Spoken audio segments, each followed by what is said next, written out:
Hail chat. Looks like we got a couple people. Tranquil Waters. Hey, thanks for showing up.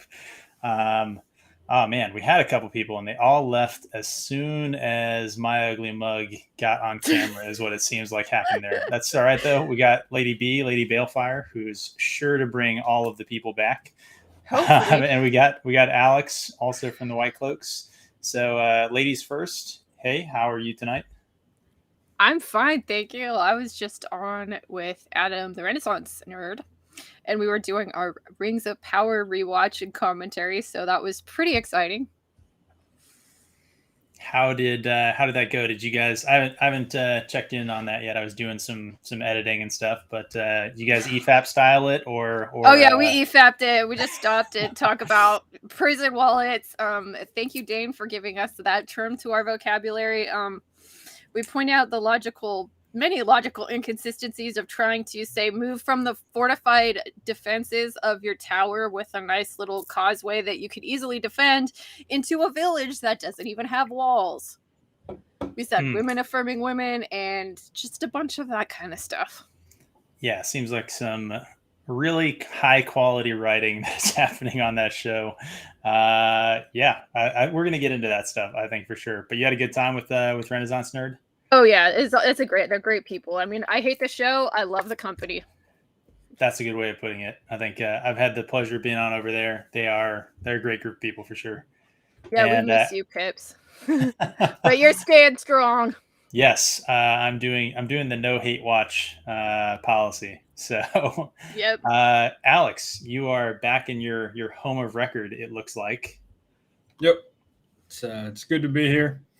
It was a little bit disappointing between Rings of Power on Friday and Wisconsin losing to Illinois by 3 touchdowns today. This was a rough weekend so far. So Packers better take it home for me, otherwise it's going to be that or House of the Dragon. Man. Go Packers. Well, I guess yeah, I can root for the Packers here. Cheers, I cheers don't to even that. like football. I'm just like House of the Dragon, man. Man, Oh man. tough crowd. All right. Oh, I Well, know. hey, I have let's to go give ahead you and guys shit for that. let's go ahead and hit into this. And I got some sort of like bug that flew into my eye or something crazy. My eye protection failing me miserably here. But before I hop out here, Apollo, hey, thanks for showing up. Same with Jaden. Let's see. This one who my through my bug attacked eye, I can't actually read. And let's start talking about the Nielsen data. Alex, if you want to start us off. All right, cool. Yeah, Rings of Power pulled 1.25 billion with its first 2 episodes, running from Thursday to Sunday. That's a pretty good run. Um, if you were to give it the full 7 day run period that that House of the Dragon is getting right now, you'd expect that to be somewhere around 1.5, 1.6 billion. And when you look at all things considered, House of the Dragon did 781 million for its functionally second week, and then 741 million for its first week. So, truth of the matter is, these shows are running about as neck and neck as it's possible to be. So we did a video which you actually put together here just today. We just dropped that. So anybody who hasn't already checked that out, please feel free to go check it out. But yeah, so you did a breakdown and you kind of just talked through it a little bit. But for people who are just kind of seeing all of the crazy headlines that seem to be generating from this, like what's kind of the takeaway, do you think? So the biggest takeaway for me is that if anybody is declaring a winner at this point, you should discount their opinion, because there are some sites that are saying Rings of Power won. There are some sites that are saying House of the Dragon won.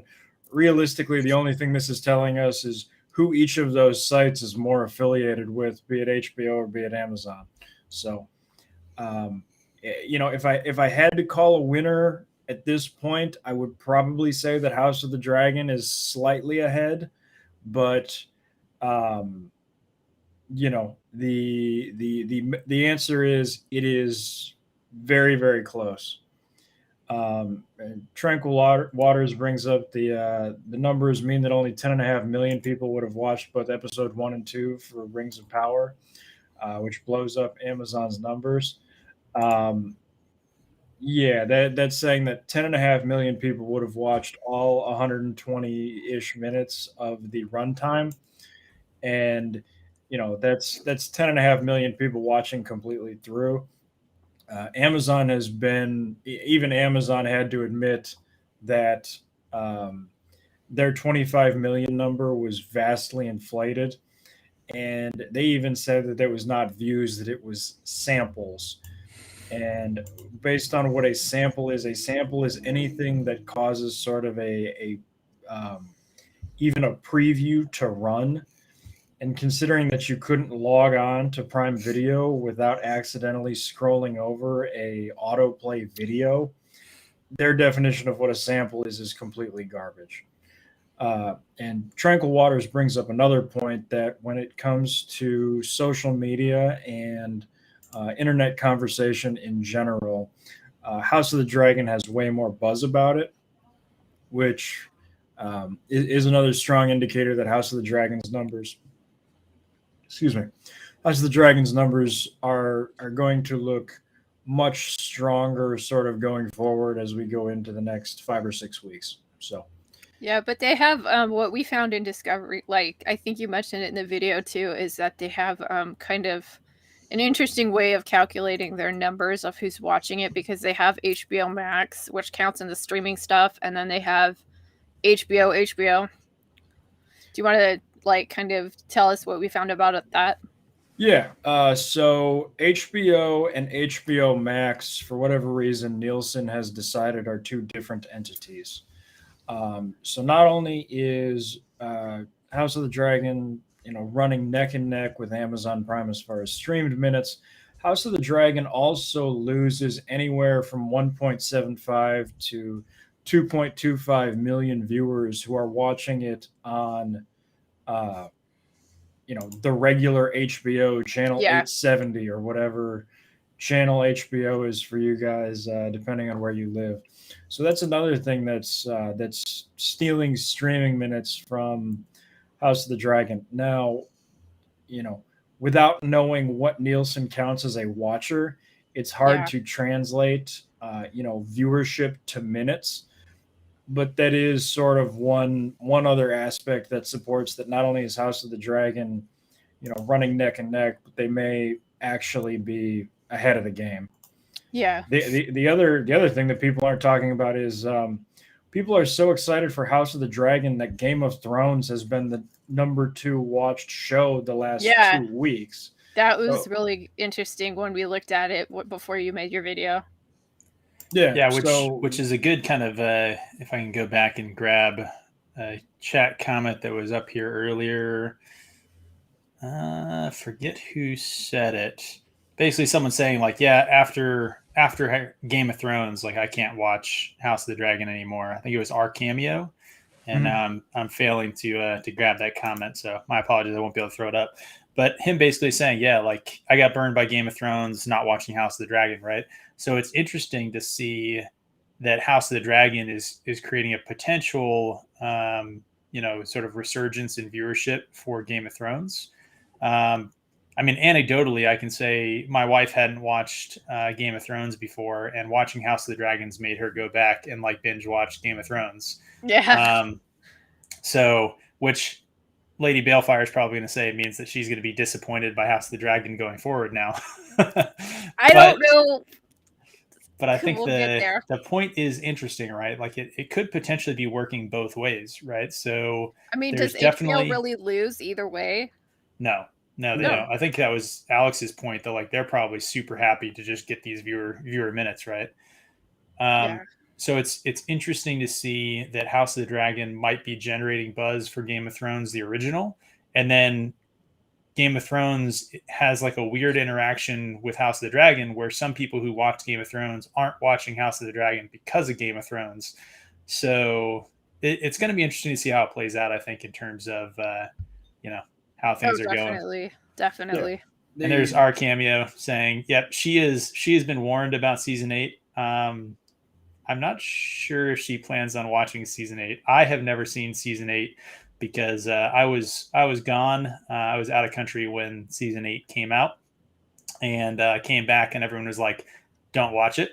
So I know I got, was another person like that where I didn't get to see it until way after the fact, and I'm like, it couldn't have been that bad. And then I'm just like, I was wrong. yeah. So yeah, I think that kind of leads us potentially into a conversation here. So for those of you guys who are just sort of hopping in here, so first of all, Jack R, see you dropping in the chat. Hey, how's it going?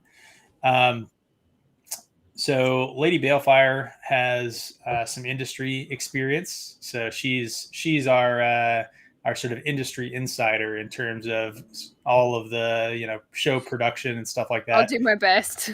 Which really is just I bring that up to go say, hey, if you haven't already, go sub to Lady Balefire's channel. She's doing awesome stuff over there. I think actually her and Alex are going to do something here. Probably put it out in the next couple days, right? Afterwards, we're going to start our fan fiction discussion, which began after. What were we watching? Were we watching Rings of Power? That would be a good one to lead into a fan fiction discussion. Yeah, I know. Well, we were watching something together, and we ended up. Time, but yeah, we were on a like a chat, and we ended up talking to each other for a really long time, and we started talking about fan fiction and how we both write it, I don't write it so much, but he still does. But it was an interesting conversation, and we're like, we needed to talk about this more. So I was like, let's do a show about it. So I'm looking forward to that. We've had some scheduling issues, but hopefully he's at home now, and I'm excited. Nice. Draco, see your thing there. So you said you were in a VA hospital. I was actually on a deployment. I was on an LHD, hanging out in some terrible part of the world, with four dudes in a tiny little room, basically. So some people would be excited about that situation, but basically, upshot was I didn't have to watch Game of Thrones season 8.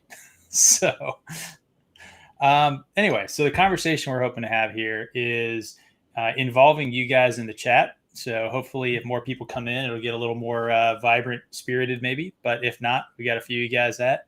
And we're going to look at the kind of technical side in terms of like basically just basic professionalism that's going into some of these shows. Because obviously there's lots of channels doing breakdowns of the kind of play-by-play, what happens in the episodes, the plot stuff, right? Like how faithful of an adaptation it is, all that other stuff. Yeah. And Alex, Lady Balefire, you guys can both chime in on this. I feel like the level of professionalism of shows generally has really come down in the last 5 years, where like more and more shows just look like trash. Like the budgets go up and the quality goes down. And I don't think that anybody has really been able to explain what's happening. So I certainly can't. And it just boggles my mind. I mean, I think one of the things that really got me when I first started watching Wheel of Prime for you guys, because he wanted to get my ideas like a story kind of a thing. And so I watched all the episodes, and I was really surprised at the technical issues that I saw there. I saw like not pans that weren't smooth. There's like no reason in today's day and age where they have these kind of automated camera equipment and stuff that you shouldn't be able to do a smooth pan up. But there was jerky pans in that great like Oath Rod. Yeah, that debacle. I think I was on that one for the rewatch. But you were.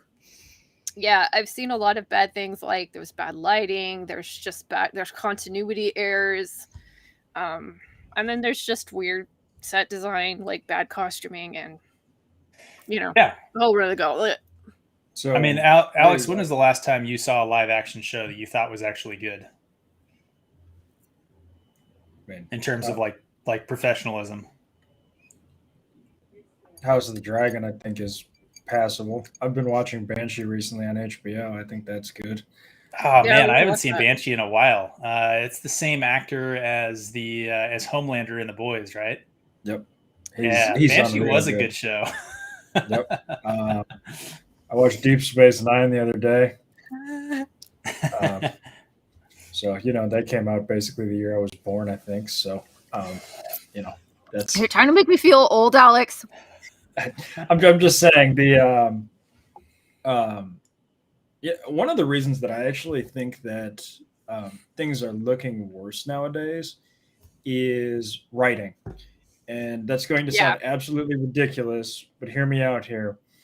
The writing is so bad, it breaks your immersion and puts you in a bad mood towards the show. So when the writing is bad, it puts yeah, you in a bad mood, so you're looking at things more critically. yeah. I think another answer is cameras are getting too good. I think So you that's the know, thing too. yeah, and the move from digital to film or from film to digital, I think, is playing a part. Um, Hmm. some to be said for leaving stuff to the imagination. You know, I don't need to be able to count Galadriel's pores. Um, Yeah. I I just certainly am no fan of like the ultra high definition, like 4K, that kind of stuff. And It is weird. I do think that, yeah, the ultra high definition stuff does actually make it look worse oftentimes. yeah, Like it's like you know even though I know that your eyes are still your eyes, they still have the ability to see the same sort of like, yeah, resolution. There's something about watching the like super high color saturation and stuff like that that these new LED TVs are able to do, and like the ultra HD, where it's like it looks like too real, mm, which, yeah. and it I think actually it looks does some fake. Like uncanny it's valley stuff with yes, that. yeah, That's really that's a creepy. You know what's the yeah. worst part of uncanny valley, right? Is like knowing that it's something like it's a sense that's like innately built into humans. So thinking at one point of time in humanity's collective past, there was some need for us to tell like something that wasn't quite human. I'm just like, oh, that's just a philosophical thought to have. yep. Yeah. Well, I think another thing that's interesting that we don't talk a lot about is um, the way that your brain subconsciously recognizes things, Yeah, the need for the female main character as an action star. I think your subconscious brain really fucks with you because there's something about seeing 5'2" Morford Clark trying to fight a 225-pound orc that you're just like, come the fuck on. Like, can we at least pretend to be taking this seriously? Where, if I'm watching, Vigo Mortensen as Aragorn, I can at least sort of see, like, okay, these are two people that look roughly the same. I can see where, a skill difference would come into effect and create this outcome. Whereas, anybody who's ever been in a fight, anybody who's, watched a UFC or a boxing match is looking at this and going, you lying fuck, stop pretending this is a thing that happens. I just, yeah, or I was thinking about this because, of course, I just recently watched RRR. So I'm in mm, that club now, but I was like, how come it's like that's a completely absurd action sequences, but somehow I was able to buy that like so much more than shit that happens in like Rings of Power or like Wheel of Prime. And So again, I I think it's the story. Like the So story I gets I me. actually I actually think that aspect actually kind of goes back to the uncanny valley thing, right? Where like when it goes so ridiculous, then like you're good with it. Like you can sort of accept that this is fantasy, right? So when a dude Yeah, like like chucks a tiger at somebody, you can just be like, or catches a whatever, motorcycle. man. Whatever, Yeah, man. Yeah, you threw a tiger. That's badass. That was really cool to watch, right? But if you see, like the Morford Clark, beating up on an orc, right? It does like it's too close to something that you recognize from the real world, but yeah, then the effect, so the setup is too close, but the effect is wrong, and so yeah. it I think falls it's into the that uncanny story valley. too, right? Like they set up in that movie, and I was thinking of something else too, like the Matrix or something. Like they set up it's like the plant, and then there's a payoff. Like the first Yes. really big action thing in Triple R is like the bridge scene, right? So it's Yeah. like immediately they set up that there's a kid that's out there fishing. They need to save this kid, and even though it's totally not realistic for those two guys to figure out what's going on, they somehow like communicate with each other and save the kid. And then the payoff at the end is that they become friends. And where's that with like Galadriel? We don't get that.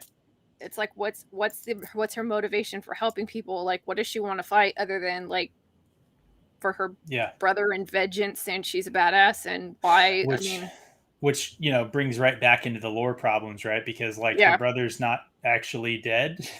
Right, he just went back to Valar to be later reincarnated, right? So it's like elves are literally immortal, not like they don't just live until something kills them. They actually are immortal. But so Draco brings up here, like, okay, yeah, elves are stronger, right? But there's still an issue with it.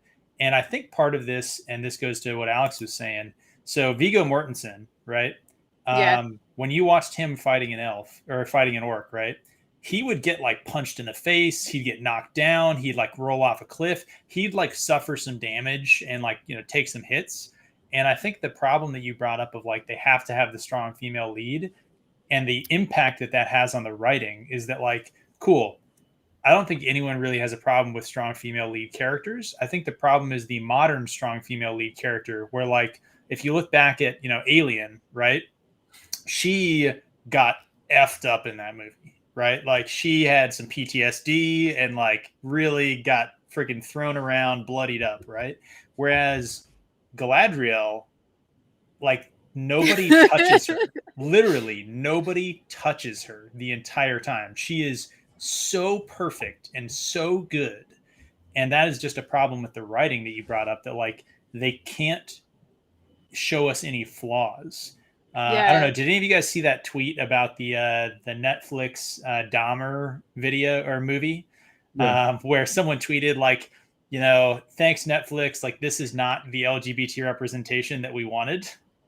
And it's like on one level, yes, but on the other level, like this is a dude who was gay and like murdered and like ate mostly gay victims, right? So actually the story is still about LGBT people being victimized and the authorities and the police not investigating the murders because partly who they were, right? So it's still actually a story you think the community would want to have told.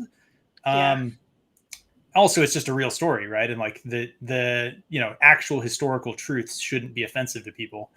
But the problem is it highlighted the fact that you can't have a story of whatever the class is and have them have negative attributes highlighted, right? Exactly. And that's what leads us to the Galadriel problem, where like she has to be perfect. I think it's interesting because in a lot of ways, so many of the rules that Hollywood has now is so self-defeating. One of the things they talk about is we don't want to have negative portrayal of minorities. So what they've done is they've said, okay, and ironically, the Wheel of Time is the exception. They say, okay, we're not going to have minorities in villain roles.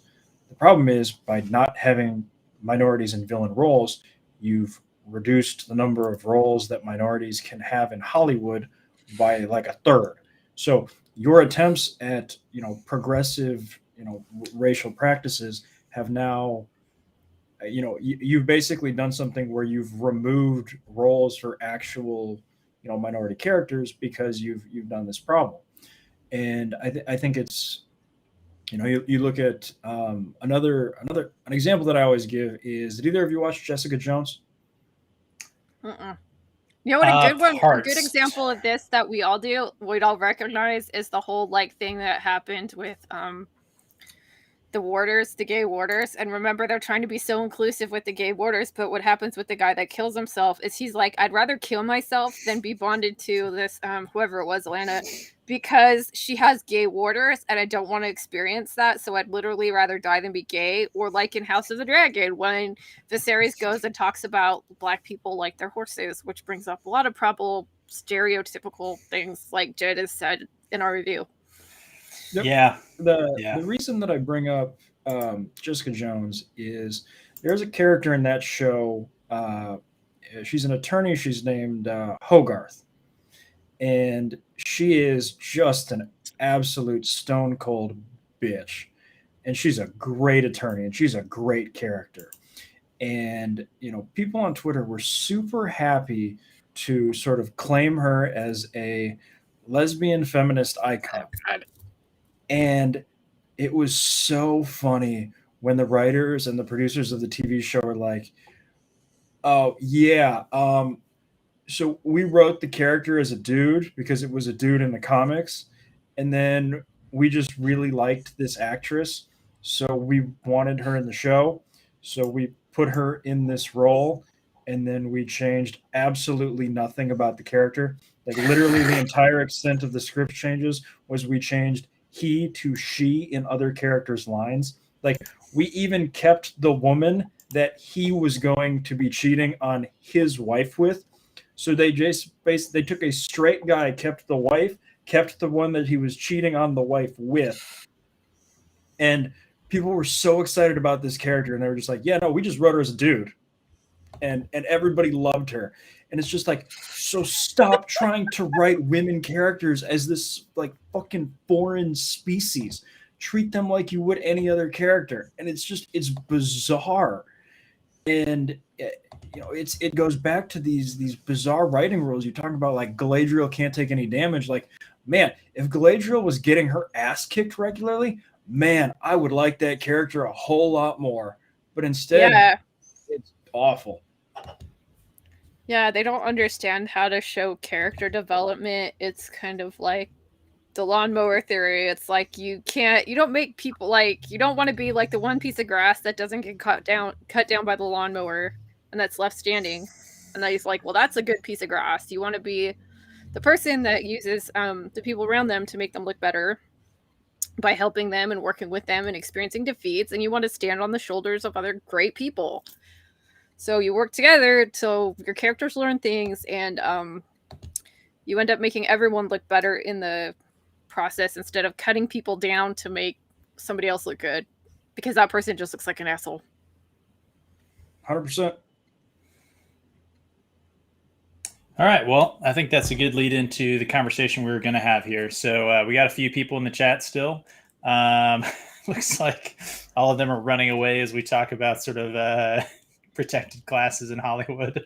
But I was hoping to kind of run through like how we actually think the two shows that we're talking about tonight are actually accomplishing some of these different things, right?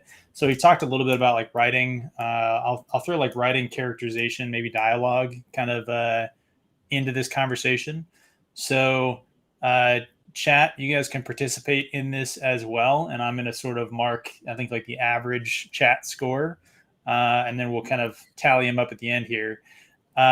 So House of the Dragon, let's start with that. In terms of like writing, dialogue, all that stuff we just sort of talked about, where would you guys put on like a 1 to 5? Where would you put it, and briefly maybe why? Alex, you go first. I'm gonna go with a 4, and I'm gonna say a 4 because if 3 is my average, I think that it's notably above average compared to at least what we've seen this decade. If I was judging this based on sort of 2011 terms, it might be a 3. But compared to what I'm seeing with the rest of television right now, I think it's notably better. The amount of time that where multiple things are happening in a scene, where characters are Hey, seems like a lot of stuff is character driven. So what's going on, Steve? Why do you Hey, look like Steve. 8 years younger? Because he cut off his beard. You look like a little baby face. he's I auditioning for a know. boy band. I like Well, it. if he's auditioning, I think he's in. I don't think the audition's done. He's made it. He's also, he looks like he's kind of doing a little bit of a Blue Steel sort of look there. He's kind of like A little bit. just a A little. little bit more pouty lip, I think, to get. No, it's just how my face looks when I don't have a mustache. Alex is like, I need to drink more. You guys are assholes. Is it gonna be like I need to run to Aspiring my Dark one? fridge. We're like, okay, are you 12? Are you 12, Alex? Oh, shit. All right. Well, Steve, you just showed up in time here. We were just doing a breakdown. So 1 to 5 scale on writing, dialogue, all that kind of stuff. House of the Dragon. First number that comes to your head. For the whole thing so far? Just writing and like kind of that aspect of the show. While you think, we're going to break it down in terms of writing, cinematography, and depending on how long we get, costumes, set design. Yeah. For overall for House of the Dragon? Yep. 6. Out of 5. Oh, I thought you out of 10. You're 4. breaking my scale. 4. Okay. Sorry, I didn't know we were doing 5. Well, All so right. 3.5 if we're doing halves. 3.5. Okay. That sort of coincides with the 7.6 scale there. So Okay. 3.5. Okay. The latest episode makes it go down about a half a point to a point. I'd The agree last with that. episode was hugely depressing. We'll say that.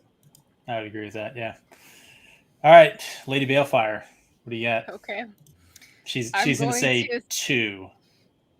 I was going to go with a 2.5, and I am just going to go with something that I've talked about this with. Since Dane isn't here, I'm just going to bring it up, and we both decided that we're not going to lower our standards just because what's coming out is bad. And it's saying, well, it's the best of a bad lot. I mean, honestly, I can't think of it, especially when it comes to the writing, because I'm a writer. It's like I've learned these things. I think they have done an especially poor, I mean, the source material is vague. Yes, they do that. And there is contradictory evidence. Yes, there is that. But that means you as a writer, especially when you have the creator of this,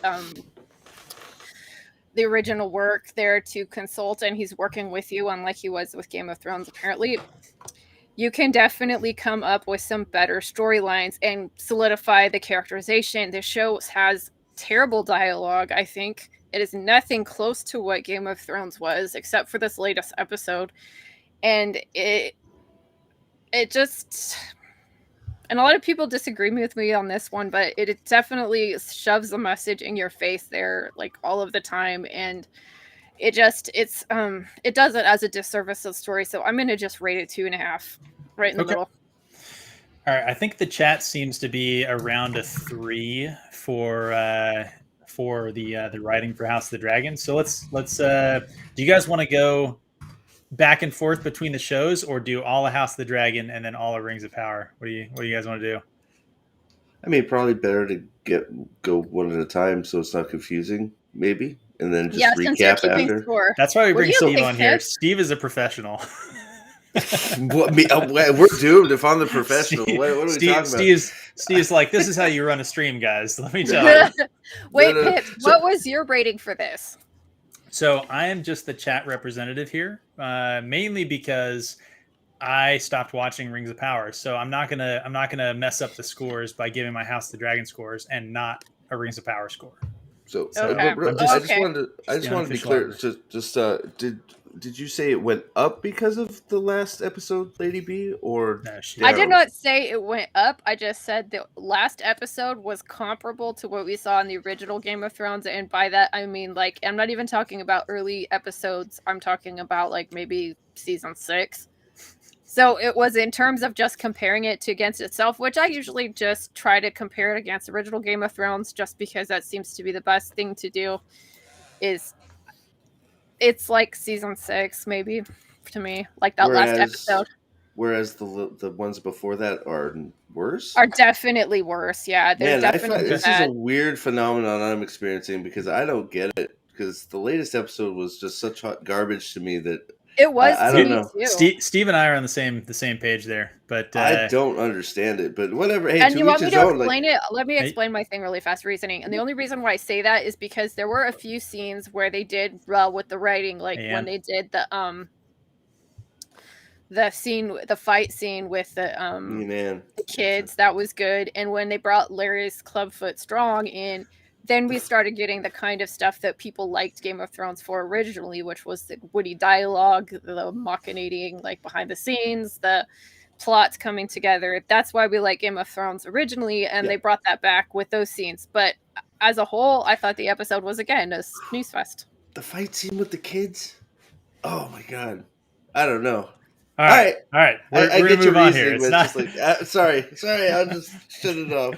Sorry, I just got off work, so I'll get myself together. It's okay. And I only said that because it's like they managed to communicate what was going on without having any kind of expository dialogue. They didn't do the maid and butler stuff that they usually did.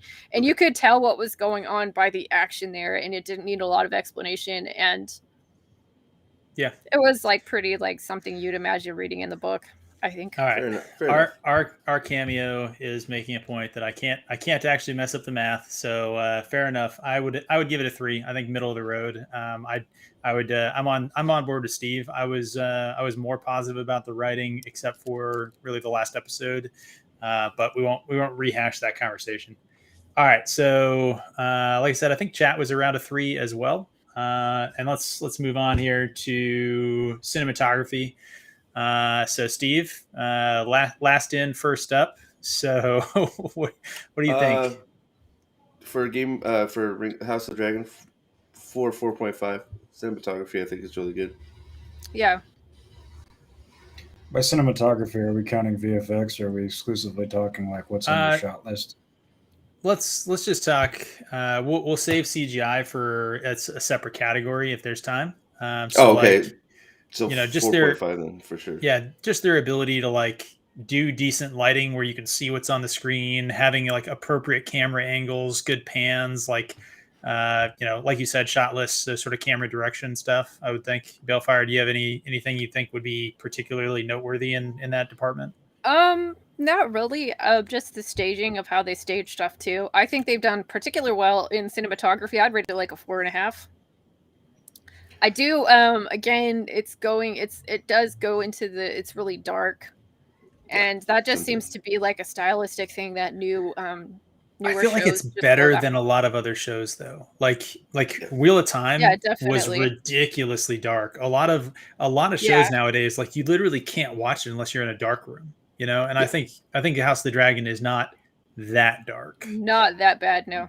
Only with a few scenes too. It's only been when it's really dark. It's only once in a while. But some of the establishing shots and it's just I think that it's a very good looking show, even if you don't like what's being said. At least in my opinion, it's pleasing to the eyes. I'd say 4.5 without the CGI. There's a little wonky CGI in there, and that's why. But we'll get there, right? Yeah, but CGI is going to be its own thing. Yeah. So. Right. All right. Chat, anyone want to add? Otherwise, I think I only got one vote for 4.5. So 1 to 5, go ahead and just type in a number and let us know what you think. I'm going to be probably right there and say, I'd say probably a 4.5 as well. So I think generally all of us, we'll see what chat says about it, is rating pretty highly on this. Except for Draco, who's he forgot which room he was in. Draco, we appreciate the heck out of you. Thanks for commenting in our room for another show's thing. That helps the algorithm probably. I don't know. Hey, Steve can say whether or not. I don't stop that. I don't know anything. What are you talking about? He's always up in the Discord anyway, so. Yeah, for sure. All right. Costumes. Balefire, we'll start with you. I know you got an axe to grind here. Yeah. Just saying this. Did Alex give his rating? Sorry. No. Yeah, he said 4.5 as well, right?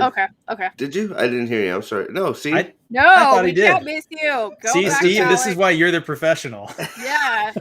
I was like, Alex didn't say anything. He's just sitting there looking like an 18-year-old kid. How long are they going to notice me?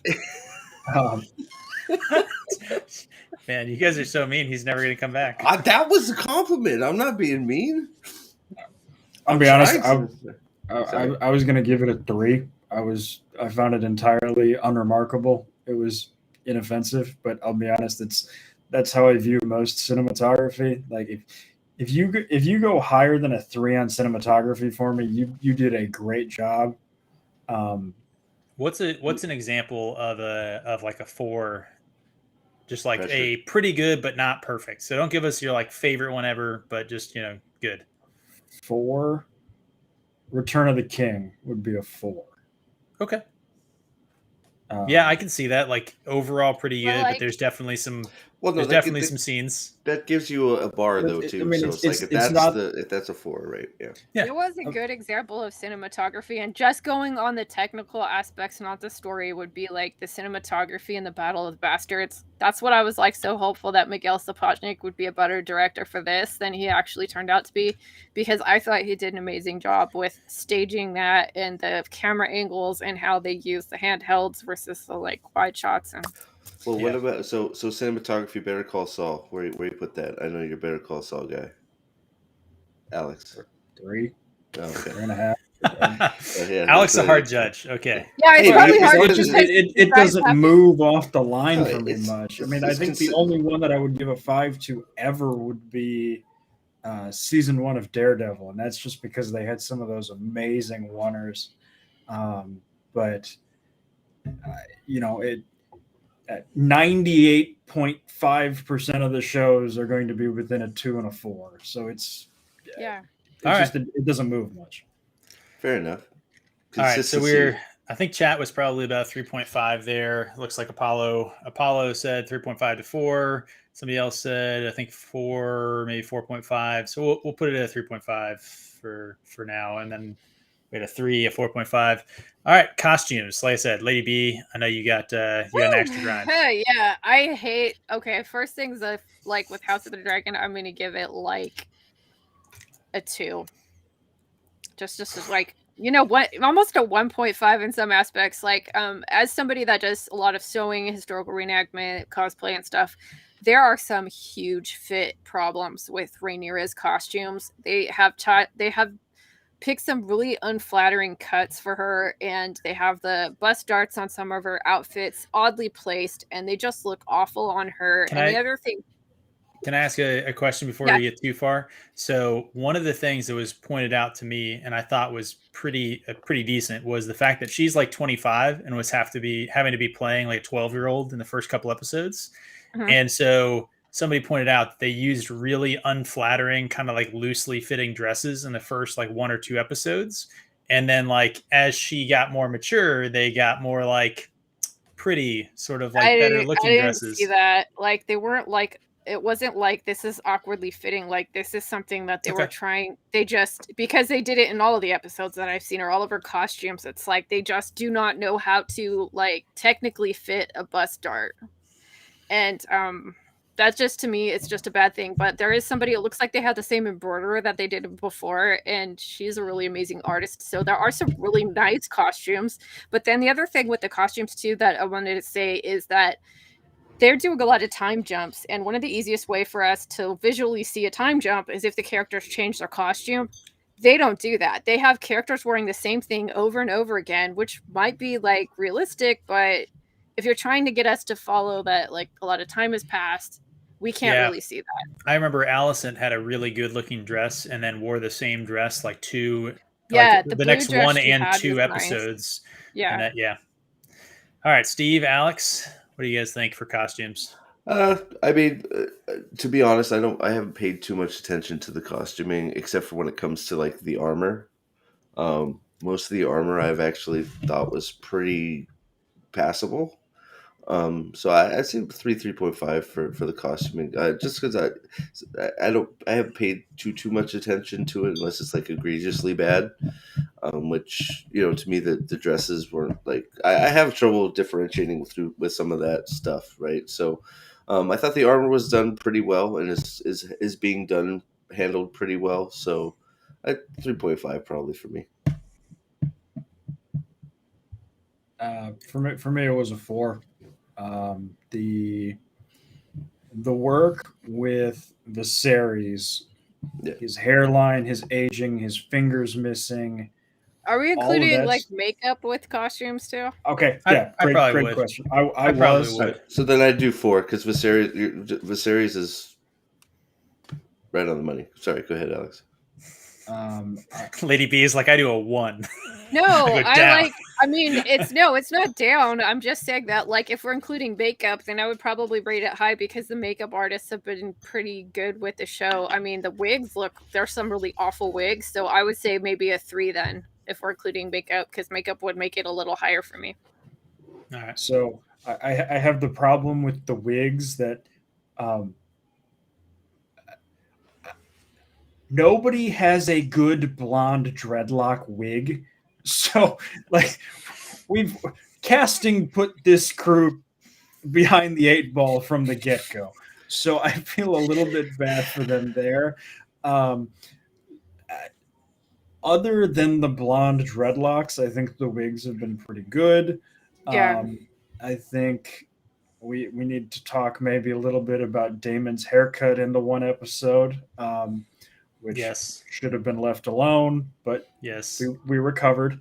And then I feel like I am sniffing glue because everybody keeps telling me that the dresses aren't changing, and I am far from the most observant person about dresses, but I seem to like people Yeah, seem to have like 2 dresses per episode, which compared to everything else I'm watching, which is 2 dresses per season, like I'm pretty happy with the changes. It's not perfect. I'm the first to admit that, but you know, I've at least seen like the compilation on the internet of like Rhaenyra in 10 different dresses, the young ones. So maybe I'm on drugs. I don't know, but it seems to me to be fairly. I'm on right there point. with you. I mean, right well, there you got, with you. yeah. I mean, we're not there yet, but like Rings of Power, they've wore the same thing the whole time. So, got Flaccid Phoenix in the chat here, who apparently, Flaccid, you have to tell us the long hair. I would have thought you'd appreciate that. It gives you something to hold on to, but you can tell us. Yeah, smash that. Smash long hair Damon all the way. Yeah, we need a smash or pass on short hair or long hair Damon out of the Flaccid. It's much better than the short hair, that's for sure.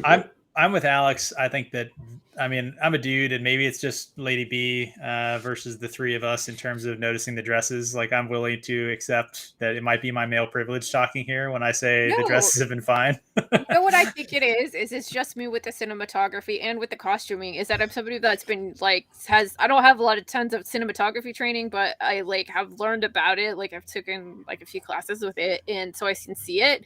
But it's also with the dresses. Like I have years of experience fitting stuff, so if something is a problem with fit, like I'd see it immediately. But if you had to betray, and I'm like, I'm not gonna hold it against you. But it's good to like have someone that isn't, so you can see what they like a normal person would think. Well, Flaccid, yep, making the only sensible choice, and seems like Yes. Draco is is supporting. Yes. Yeah, I mean, all right. Let's see. We've been doing this for a while. Do we want to do? So I had set design on here, as well as CGI stuff. Do we want to? You want to pick one of those two to go through, and then we can switch over and do Rings of Power? Set design almost goes into cinematography a little bit, but I mean it's different, but sort of. Or we could just do a fast round of like set design. What do you guys think? 4. Sure. 3.5. All right. If you're 4. in the chat, 1 to 5 set design, no explanation. First thought number that goes into your head. 3.54 for me. Oh, sorry. I'm gonna go 2.5 because of the murals and that weird looking drift mark. That's fair. Those are strange. Those Alex? murals. Man, I was about to go 4, but she brings up a good point. The murals have been weird. Yeah. That's just one set, though. I mean, no, it's not. It's at least 2. Yeah, it's in at least 3 different places in the castle. Okay, I'm just like. Yeah, we knew Flaccid was going to support the murals, so he's saying the 4. He would. I'm dropping it down to a 3. All right. I'd probably go like a 3.5. It's better than we've seen. So again, if like 2.5 is average, 3 is like, kind of there. I guess actually in a 1 to 5, 3 is the average. So 3.5 slightly above. That's what I'm going with. All right, CGI. So chat seems to be on a 4 on that, by the way. So CGI. Let's what do you guys got? We can start with Lady B. I'm gonna give it like a 3. The last episode's dragon flying looked awful. The lighting was so off on that. The thing that I noticed about that, and honestly had nothing to do with CGI, was like the weird raggedy ass saddle that she was flying on with all the ropes trailing on it.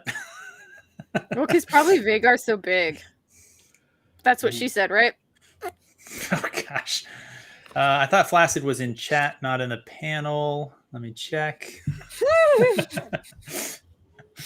All right, Alex. I'm good with a 4. Every once in a while they'll do something that kind of catches me, but for the most part, it's pretty damn solid. Yeah, I think I'm right there with you. It's better. It's better than usual, but there are the occasional scenes. But Yeah, I would say it's right up there with like a decent movie or anything else that we're seeing CGI. Definitely beats the shit out of Wheel of Time. And the chat, God. I think we got Yes. some fours. Looks like maybe a 4.5. I think that was from the set design. So we'll say a 4 there as well. So overall, if I were to do some quick sort of back of the envelope math here, I would say that we basically gave our lowest score probably to writing and directing with an average of about a 3. And then cinematography, probably 3.5, costumes, 3.5, set design, 3.5, CGI 4. So we're basically saying that this is an above average show, but not the greatest show in the world, just in terms of like the competency of the people putting it together. And Alex, you brought this up before, $20 million an episode, right? Yep. So to put that in scale, 12 to $15 million was the reported for Wheel of Time, I think, right? I think that they said the goal was 80, so the goal was 10, and then COVID and everything else fucked it, so it ended up sneaking up basically closer to 13. Okay, yeah. So, 50% we'll get it more than Wheel of Time. Yeah. All right, on to everybody's favorite, Rings of Power. So this is what the people come in for. Steve, he's already Pips, ready to leave the chat. Give it to me. Give it to me raw. Is the table included? I don't have Alex's thing here, or not Alex. Adam's thing. The give me the meat and give it to me raw. Oh God, I cue that can't up. believe somebody got paid money to write that. Wow. I can believe it. It did exactly what it was intended to. That was literally written to be a meme. Yep. Like they intentionally stuck that god awful line in their show for social media points. Like they intentionally sabotaged the narrative and the immersion of their show for social media. Yep. I do think that there's some people there who like really buy into the all press is good press over at Amazon Studios, and it's like, no, that's not true. Like, how many TikToks are we gonna get for this? I guarantee you, there are people who have watched Disparu and like some of these other reviews and are like, I'm not watching this show because of what I saw in that. So not all press is good press. Well, I don't, man. I think a lot of people are out already. Period. I know I am. I mean, look at Pips. Pips has been strong. He watched. What did you watch? The first episode. I watched the first 2 episodes because they came out together, and then I was on with Renaissance Nerd the next day, and we did the This Is Mordor Country. That was hilarious. And we saw Galadriel hiding her knife in her prison wallet, and and I think I don't remember who I was telling this before. Like the EFAP review, like a day after having to watch it, broke me. Like I'm just like I can't keep watching this show. Like you're saying that to me. I'm like, I get it. I know we're not doing a Rings of Power thing here, but it's just like review. I mean, we are anyways. Now. Well, but we're not doing a full on review of the episode. But it's just I was trying to explain the logistics of the last episode to Ryan, my oldest. And it makes no sense. It makes zero. Like it's like they're here, then they warp here, and then the cavalry warps across here, and then they warp here, and then they ride here. It's like, did you even pay attention to like? It's so funny because I just did the EFAP thing that we were doing with Adam, and I mean we paused it on the map, so the guy's like putting his finger like right here, and then there's mountains right here. Do you know how far they had to go? Yeah, they'd have to cross this whole continent, cross through the mountains, and then it's like, where is actually the town? Like with the town, and where is the reservoir? I mean, this doesn't make any sense. It's God. It's like, oh God, it's like that. That's the only service that I provide to this chat. What are you drinking tonight, Pips? This is some Woodford Reserve. I don't have any of the super good stuff. Just a very drinkable classic bourbon. So our they introduced the big beautiful flyover map so they can ignore it. But this is the problem: is they think that justifies just erasing time. It's like, okay, yes, the map indicates it's a long distance, that long time, the time that it takes to cover that distance matters. Like, and they just ignore it. First of all, Nerdporial, hey, how's it going? Thanks for swinging by. I gotta go. But the thing about the map, so again, I haven't seen this. I'm just seeing some of the reviews. Correct me if I'm wrong here. The problem with the time is that they literally said it was going to take 2 days to get there. And then you see 1 day passing, like a daytime, and then it's nighttime, and then it's morning, and they show up.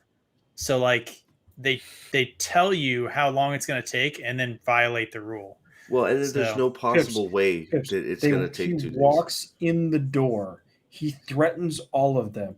It is very obviously nighttime outside.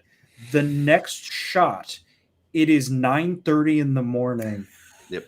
And the Numenorians are charging into town. And before that, prior to that, they're sitting there riding their horses to death. Yeah, that's full what I sprint thought too. In the middle of those horses would have been long dead. Well, no, see, that's the thing. No. They did. That's why it broke my brain, Alex. They didn't have to go up the mountain. Remember? I thought the northern river. No. See, that's why this whole thing is broken. They were up on there, and then remember they warped around the orcs, and then they were looking up the mountain when they brought the tower down on them. They were on the bottom of the mountain where the orcs and everybody started. You're talking about Mount Doom. I'm talking about the Sea of Nurnen. I'm talking about the Tower City where they trapped the orcs in there and brought the stupid tower trap down them. The humans went down the hill.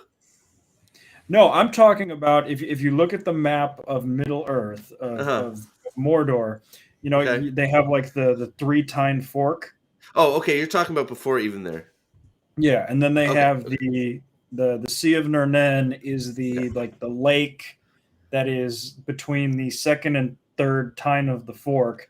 Okay. And then there's 3 rivers. Okay, so you're talking about hill mountains prior to even getting to where all that stuff went down. Yes. So they said they sailed from Numenor all the way down to Middle Earth. Too. Yeah. Caught some fictional river to get them to Mordor, went upriver to the Sea of Nurnen, went upriver. Their boat went all the way up the mountains because literally Tolkien was so obsessed with how this shit works that we have documentation that the river flows down the mountains, that it's mountain runoff into the Sea of Nurnen.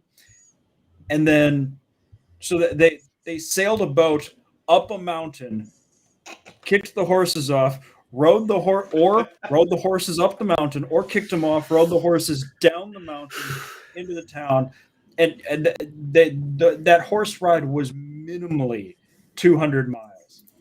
And they killed those horses. So I'd say Trickwater saying cavalry can go 40 miles a day. It depends on the conditions, right? So I would say if you're doing a road march, cavalry could probably do 50 miles a day with a combination of the soldier walking and leading the horse, riding, especially if they have remounts and stuff like that. You have to give the horse a break, right? But over grassland and stuff like that, rolling hills, things like that are going to be harder work for the horse anyway. Honestly, I think you'd be lucky to make 40 miles a day. Plus I think that full sprint.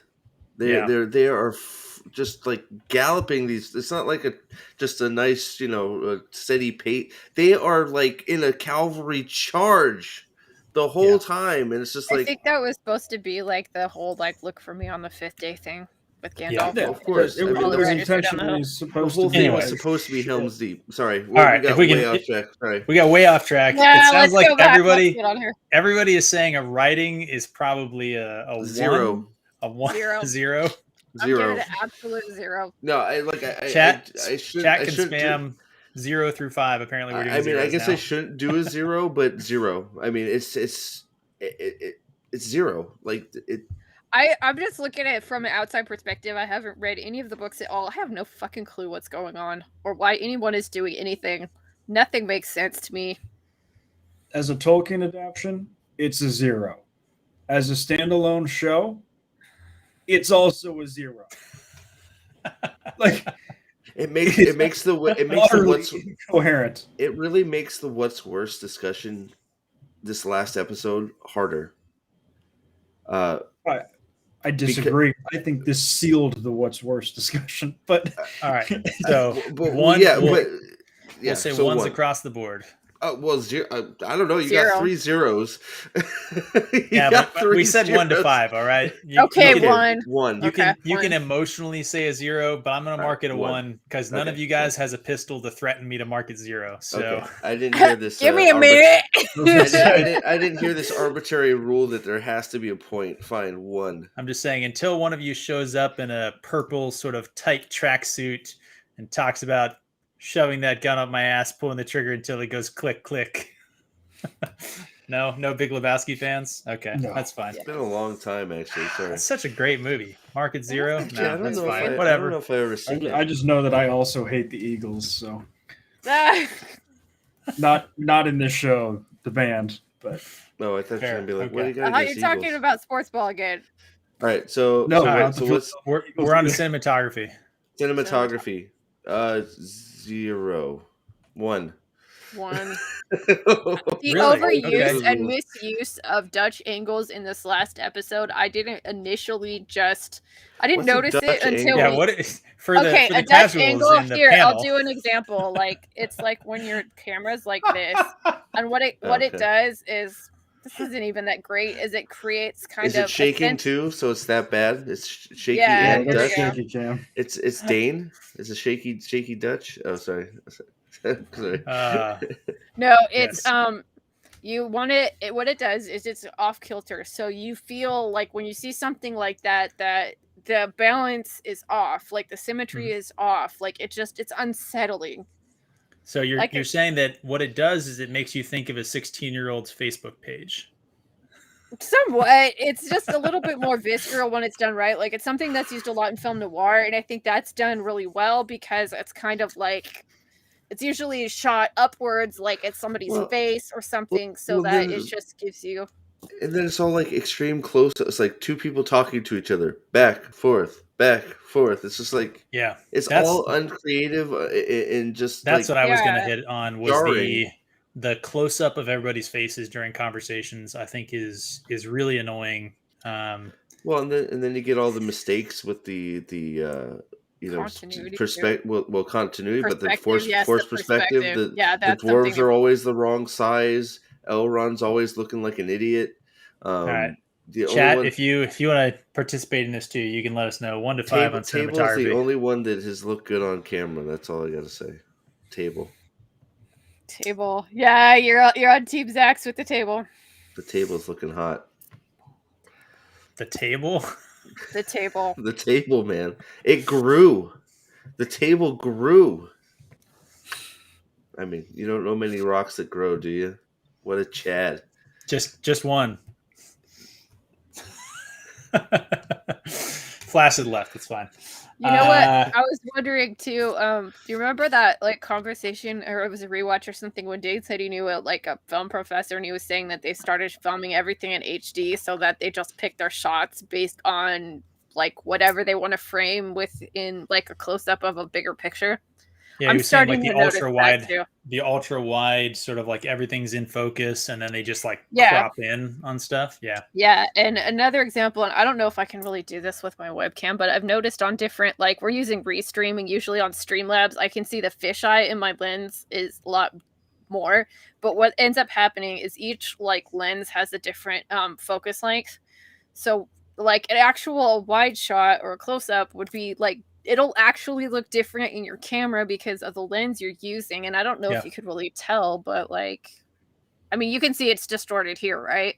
Yeah. If I bring it out, like it's just probably more about this fish angle, but you could still see on the sides of this that the like lens goes like that. Yeah. So you don't want to use something like this and just pick out like my eyes to do a close up because that looks really weird, right? Yeah. That's. I'm giving some unflattering shots of myself, but I hope you guys could see that. But no, that was actually a pretty useful kind of demo there. So yeah, because I'm just looking at my own DSLR, and I have like a long, like a 50mm lens, and then I have like a long, wide, like a telephoto lens, and then I have like a smaller adjustable lens, and I can see when I was taking cinematography classes that like the way that you frame it and the lens that you use will definitely look different when you want to do a close up. So I think they're just being lazy with that. Plus, you want to change the lighting and like the staging of stuff too when you do it for the shot and the like focal lengths too. Well, there's a lot wrong with it. It's all. So you guys both said 1, and then Alex hasn't given a score then, right? I gave it a 2, but okay. I mean, I'd say it's a 2 because aside from like that kind of stuff, like there's some halfway decent stuff. Well, right. Anne brings up a phenomenal point, and I don't know whether to call this cinematography or VFX, but the blood splatter in the troll scene in episode 1 was a gut punch. Like, oh, so this is a shit show. Perfect. Thank you for confirming that for me. That was rough. The overuse of the Dutch angles was rough. The shaky cam was rough. The fight choreography is an entirely different discussion, but the cinematography, the things walking in front of the camera during the fight. Yeah. Oh, was it? I haven't rewatched any of it. I was still just banging my head against the desk from all of it. I mean, ugh. Every minute of that last episode was a disaster. Disaster. Utter. Can we get some more flippy tricks and horse stunts that aren't possible? Man, how do you feel about the treatment of horses, Pips? Wait, you didn't see it. Never mind. I've seen a lot of the clips. I appreciate that they went to the effort to show that the horse that got tripped by the lance got back up again. I will say that putting a spear in front of the leg of a horse is not going to cause the horse to fall down. It's going to shatter that spear. Those a piece of wood that's a couple inches across is essentially the same as a tree branch in terms of it's the amount of wood that is involved in that. So one of two things is going to happen. It's going to snap off at the spear point and just be a pole that's going to get kicked out of the way of the horse. It's going to get ripped out of your hand and thrown, or the horse is literally just going to break it in half and just kind of keep going. It's probably going to get injured, right? You would have you're going to be swollen up. You're going to be injured because it's still soft muscle tissue hitting against hard wood, right? But yeah, those scenes are really dumb. Killing horses. I'm with Nerdporial there when we were watching that because we all watched it together with Steve too, and yeah, we definitely were thinking of you, Pips. Yep. So Damon did do it from. So in the tournament, right? Yeah, from my recollection, Damon did it, stuck it into the ground between the horse's two front legs. Yep. Versus the one in the Rings of Power. You guys can correct me. I saw I think he just holds it, doesn't he? Just he holds it out. Yeah. Yes. Yeah. So there goes his arm. Is more likely. Which is just totally different. A lance is a lot thicker than a little hand spear. Just the force of it would be like running. Think about driving a car and holding a stick out and hitting a light pole. That's probably better for your arm than running into a horse with it, because the horse has got momentum going the other way too. So I don't even think it would be. Imagine a professional NFL running back running, and I stuck my arm out to try and tackle him. Yeah, exactly. It wouldn't even be noticed. The horse would have kept on going. Nonsense. Yeah. Oh man. Yeah. So anyway, where were we? We were talking about costume design. And makeup is included. I'm going to say this is probably the best thing that the show did. I mean, the armor is stupid. They only have one costume each. Is that why? The armor makes no sense and it looks awful. So I'm not even going to try to give that something good. But I think some of the soft costuming doesn't look bad. I'd say probably give it a 2.5. Okay. I mean, there were some things I kind of like how the elves are all looking like pre-Raphaelite, like kind of style with their clothes, but I don't really like it because I see pre-Raphaelite, I don't see elvish in that at all. They didn't build off of what was seen before.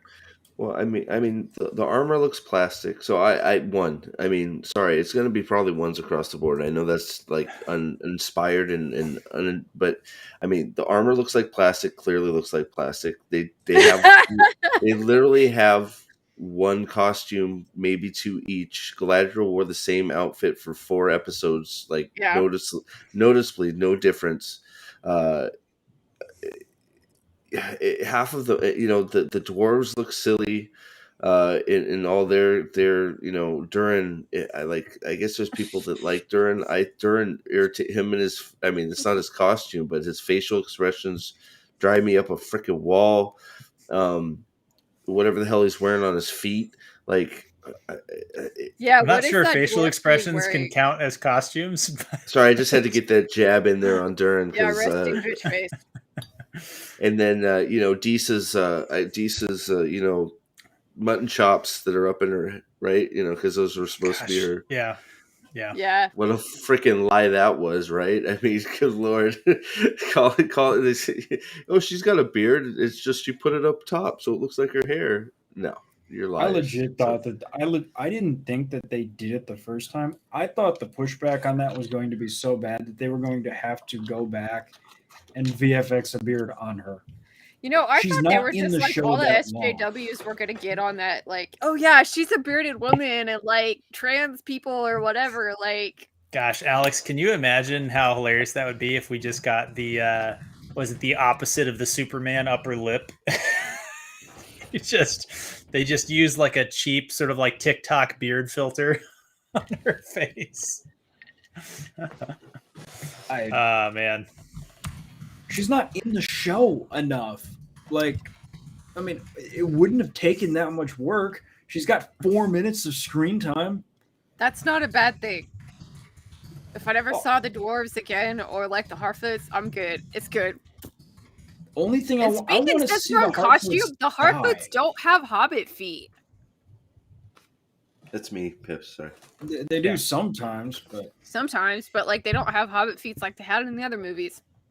No, they do not.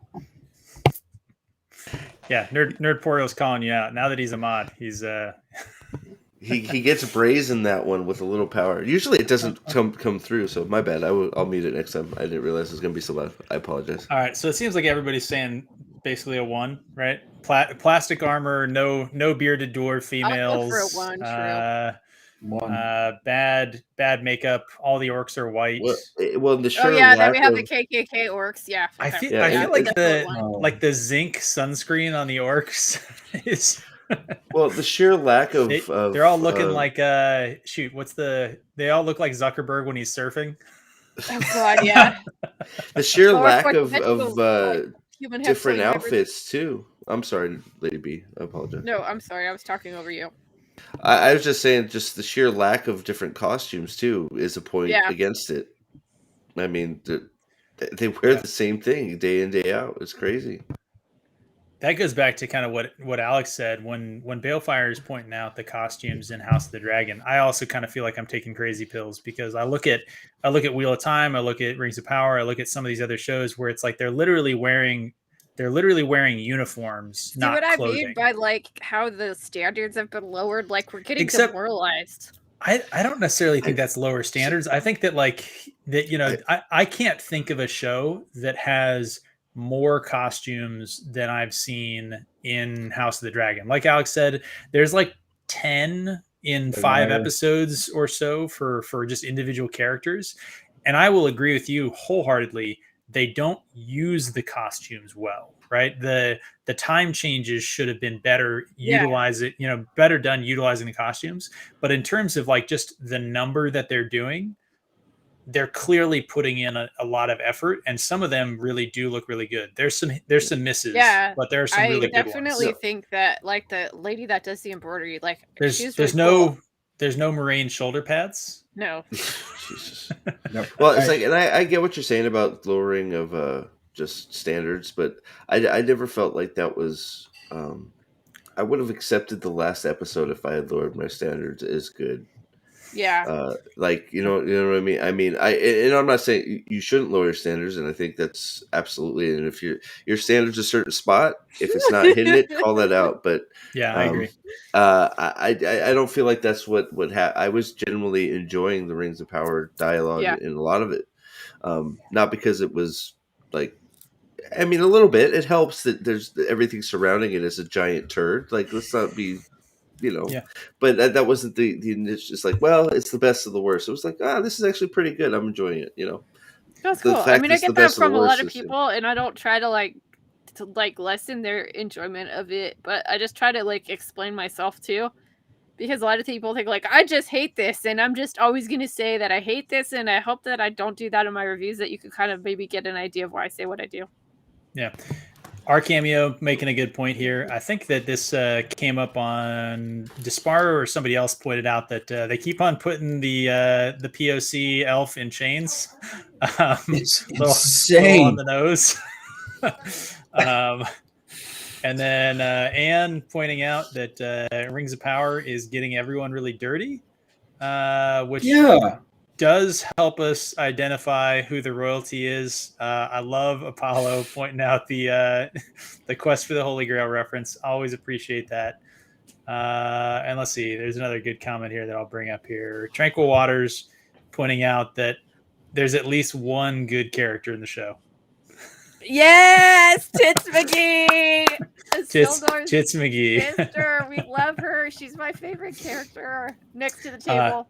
We'll say, because Dane Bordhald is not here, he had a family thing tonight. We'll point out. Yep, somebody with what is he? I make him proud. I'm drinking all my wine. There you go. I think he likes to use the term milkers, so we'll throw that out for him. Oh man, Balefire has been drinking the wine. This chat's about to be demonetized as a hot tub stream, I think. Oh, wait, I'll do a rant. Oh, I'll do a ramble eventually.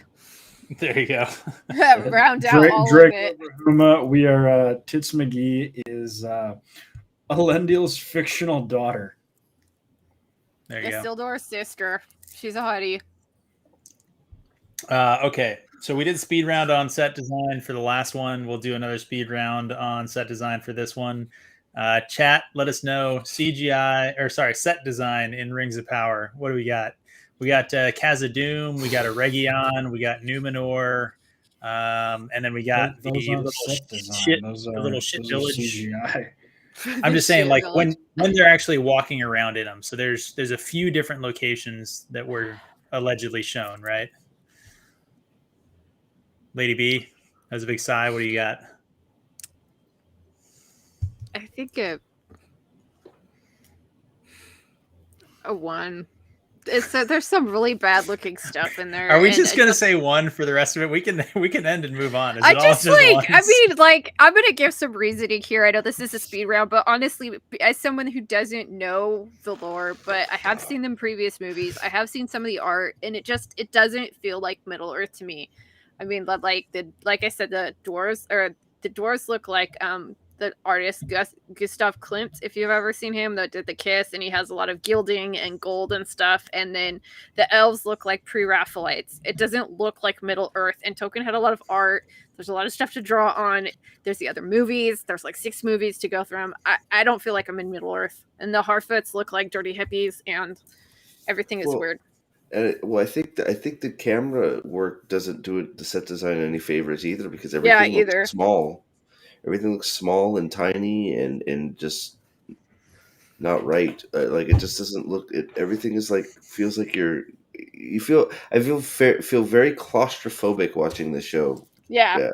And it just This is straight out of the Wheel of Time School of Fantasy setting.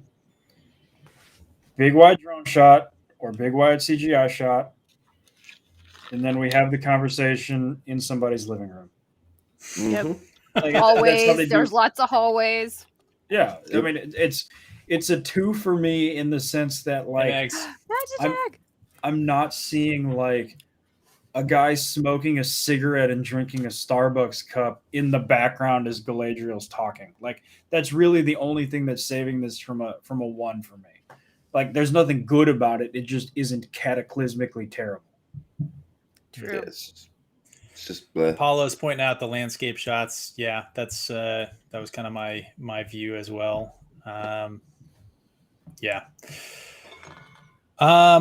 Okay, well, it sounds like it's going to be a lot of ones for the rest of this. Do you guys want to move on to something that's maybe a little bit better, potentially a little bit better? So I got all of the Wheel of Time Origins shorts. Oh God! Yeah, let's rip into this. We can sit and watch those and talk about them for a little bit. You guys, the Origins ones I thought were better than the show by quite a bit. So here, actually, that's not a terrible thing to start with. I haven't seen these yet, but if we're doing Wheel of Time, I need more booze. You haven't seen them at all? Yeah, I know. Right. I need a refill. Do we need a refill? So here's what we're gonna do here. I will I'll walk us through this while you get a drink if you want. So there's I think six. There's six of them. Yeah, it's six of them.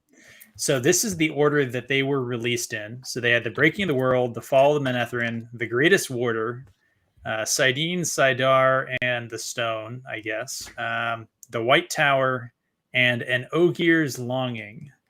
So those are the six different shorts we got. I'm not sure why we only got 6 instead of 8. I don't remember. I feel like they explained that, but or tried to. But these, whatever explanation was, probably a lie. Yeah. I don't. It's been a while since I watched them, but from my memory, these were much better than the show. I would have rather had a bunch of these or the show done like this than the show. Yeah, our Cameo agrees with you that they're a lot better. Yeah. So question for you, I guess it maybe is just you and I don't know. Lady B might just have a camera off for a second, but if they haven't seen it, they're expecting them to be utter garbage, which they're actually not. So true. Sorry, go ahead. So what do you think of the order that these came out in? So here, I'll scroll down a little bit. Tell me which order you would put these in. I'm curious because I reordered them into the order that I think they should. So I mean, I think the Breaking of the World is well. So let's see. The Fall should be before the Breaking. Sidin, Sidar, the Stone should be number 1. I'm thinking. Depending on what White Tower they're talking. So let's see. So we'll go. The White Tower is the breakdown of all the Ajas. Okay, so Fall of Manetheren, Breaking of the World. I'm sorry, no. Sidin, Sidar, Stone, Fall of Manetheren, Breaking of the World, Ogier Longing, Greatest Warder, White Tower. Why would you do Breaking after the Fall of Manetheren? Because that's. Wait, am I getting my events backwards? Well, I haven't seen these. I don't think it's. Oh, yeah, you're right. I'm sorry. I got it. Yeah, so it should be Breaking then Fall. My bad. Okay. Because the Breaking took place before the Fall. So you're pretty similar with me. I would have done Sidene and Sidar first because I feel like the bifurcated or sort of binary magic system should have been explained first. I would have accepted the Breaking of the World going first because the Breaking of the World short is kind of the prologue, kind of.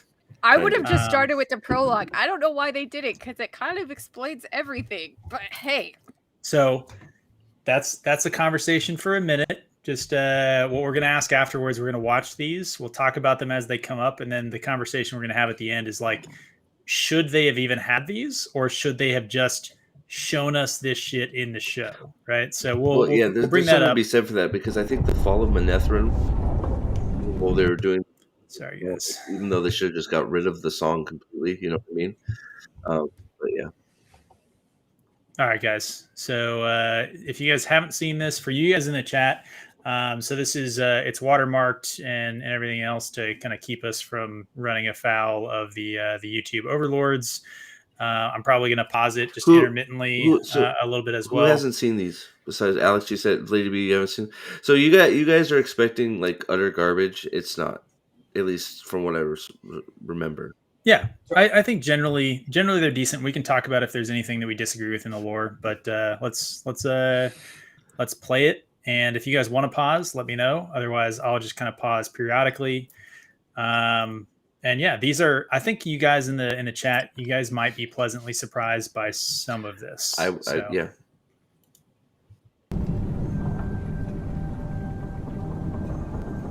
Born in the spine of the world, its waters flow almost entirely unimpeded, until it finds itself here, when the island of Tarvalon splits the mighty river Eridin into two halves.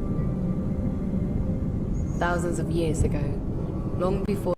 So this is supposed to be an Aes Sedai talking to a student or a group of novices. We'll see in a second. And then obviously the river splitting into two halves is apparently what they're identifying as the split between Saidin and Saidar. What do you guys think as a metaphor for the one power? What do you guys think? One river split between two halves, like the island splits the river? That's retarded. Terrible metaphor. Sure. Okay. For the walls of our great city were raised by Ogier hands. There existed a great era of humanity.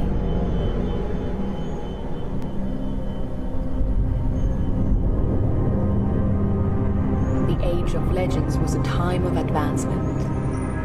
Philosophy, science, technology. What little knowledge survived the breaking alludes to incredible progress. So showing us the sort of the Age of Legends, right? I think this. I don't necessarily have any issue with this. It kind of reminds me of like Knights of the Old Republic or something. Yeah, I was just thinking that, Yeah. like a video game cutscene. I don't know why I thought the animation was going to be different than this, because So all of them have different styles of animation. So you'll see they're all a little bit not the animation style I would have chose, but they're not offensively anything. Like they're not Agreed. offensive, right? Yeah. Yeah, none of them Low are effort. arcane, but they're Well, see, I don't know that that's true either. I don't know that it's slow left effort. I think it's just a stylistic choice, which I don't Maybe. agree with. But maybe it is low effort. I don't know. I'm not an animator. You could be absolutely right. Oh, Mike, have any of you guys seen that Logain music video that was made by Russian people, where I got my avatar from? Because that looks really, really nice. That's a bunch of amateurs doing well, that. like so. you're paying. So right. That's why I think this is a choice, because I think it's a specific style, not the style I would have chose personally. All right. Well, let's see where it goes in terms of the actual like narrative that it's given us here. Society benefited through true collaboration as female and male Aes Sedai worked together with each half of the one power. Okay, we do have halves of and Saidin. Yes. So this is one of the reasons I put this video first out of all of in the order, because I think something the show screwed up was not establishing this. So well, woman and man. It doesn't exist in the show. Whole. Two paths from the same source, the true source. When men touch Saidin, it's wild and unwieldy, a raging torrent resisting. And after the Dark One corrupted Saidin. After the Dark One corrupted Saidin. No. Lines that we never... No. Honestly, that is... I think that is in my opinion, that is an okay summation of what happened that we never get from the show, right? So after the Dark One corrupted or tainted Saidin, correct, right? We never get that in the show. We get that you make it filthy, right? Yeah. So there's like a hint that the Dark One corrupted it. Wait for the next line here and see if you guys still think it. The madness is unavoidable. That's not true. Wait, no, that's tainted upstream. The two cannot be separated. You gotta pause, man.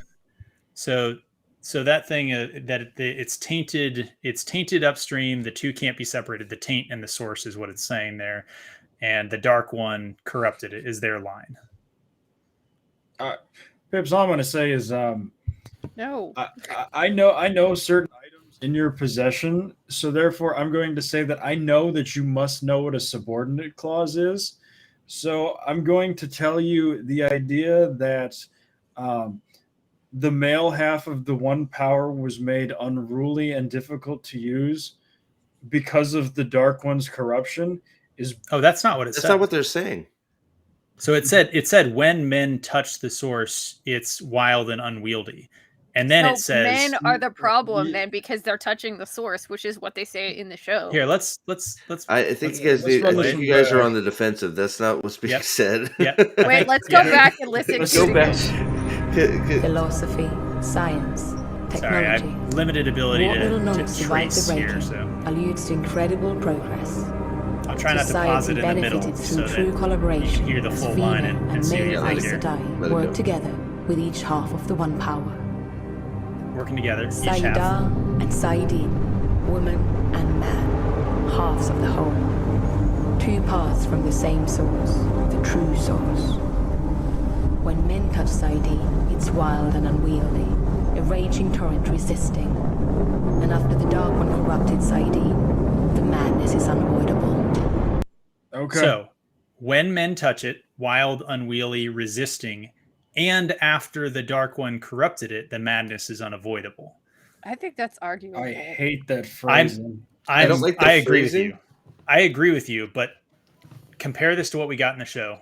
If the show gave us this versus I mean, Rand describes. I'm not lowering my standards to meet theirs. Rand describes Sidin is exactly that. Yeah, it's a roaring river that's hard to control will overtake him if he lets it. The women describe, the Sadar as being, you embrace it, right? So yeah, you surrender to it, and men fight it. Right. So it's not. I don't think it's worded the greatest, but it's. It's a lot better. At least you know what the problem I have with it is the phrasing of it. When men touch it, so they're assuming that if a woman touched it, they wouldn't have that problem. I don't know, guys. I think you're being defensive there. I think It's like when men wield Sidar, or when men wield Sidene, excuse me. When men wield Sidene, it's wild, unwieldy, has to be struggled against. After the Dark One's taint on the source, the madness. Yeah, I'm not saying there's not a reason that you feel that way. I think we've been been beaten into submission to think these things, but I don't think that's egregiously saying men bad because they touch it. I think it's just a fact when men touch it. Bad. I think it's saying the implication is that before men touch it, it's calm or whatever, and I don't think that's the case. So wait, because I think it's going to explain Sidar later, and I think that and maybe this is my knowledge from the books, right? But I think it does. It explains that the two sources, the two halves are different, but tainted upstream, the two cannot be separated. When women touch the true source with Saida, we surrender and guide. In its gentleness, we find its infinite power.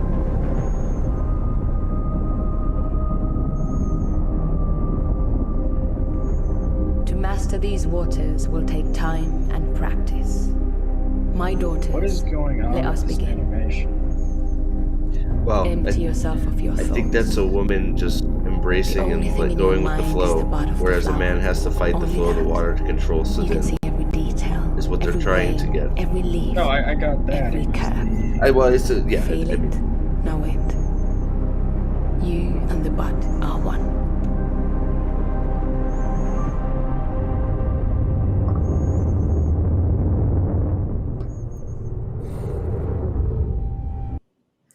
all right.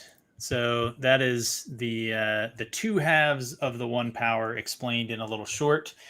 I mean, if you got to think that was only, 2 minutes long or so, and it's meant to be an animation, sort of, somewhat entertaining, not just like a wiki description, right? Which is why I think me going into it, I feel like, okay, the animation, not really what I would have gone through. I think you're right, kind of video game cutscene, But you guys are still you're against it. You don't like how they described them. I don't like the description because instead of just saying there are two things and one of them is you have to surrender to it and the other one has to be you're fighting it. It's the whole when men touch it, which kind of implies that it's not just like that in its existence. It's just the act of men touching it makes it that way. I think that you're stressing the when that I don't think they stressed. I don't know. This is the problem with entertainment right now, is that right there, because I think it's innocent. I think it's just a fact. When men touch Saidin, it's a fight. When women touch it, when women touch Saidar, it's an embrace. It's just a fact. All right, let's go on. So I reordered these. Matter. So well, think of the level of these writers. So we should be happy that it was in English. At least they acknowledge both sides, that they're both one. There's two sides. I mean, okay, good for you. They're two halves. Different. They're different, and one side is tainted by the dark one, not by men, right? So that's if I'm thinking of like, okay, if I had to give an elevator speech to explain the difference between Saidin and Saidar to somebody who had never read the series, I think this is actually an okay way to have done it. Just like and somebody two halves of the same thing. Yeah. Well, somebody said in chat, you got to remember this is also from an Aes Sedai's point of view. Yeah. So, they hold themselves above everybody. So. All right. Apollo thinks they almost achieved the bare minimum, but see, the biggest implication here for me that's just blowing my mind is like, all four of us have, or at least three of us have basically said like, okay, I get what they were going for, but the phrasing turned out to be a problem.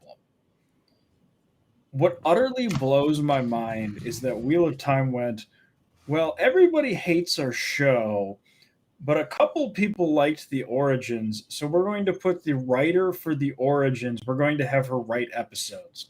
Like, that's where the bar is here. Like, yeah, the phrasing was shit, but the phrasing being shit is better than the other problems. I don't like the river analogy. I think a better analogy. Yeah, river is a poor analogy. The river. So, Premium Trial brings up the one linguistic point that I have with it.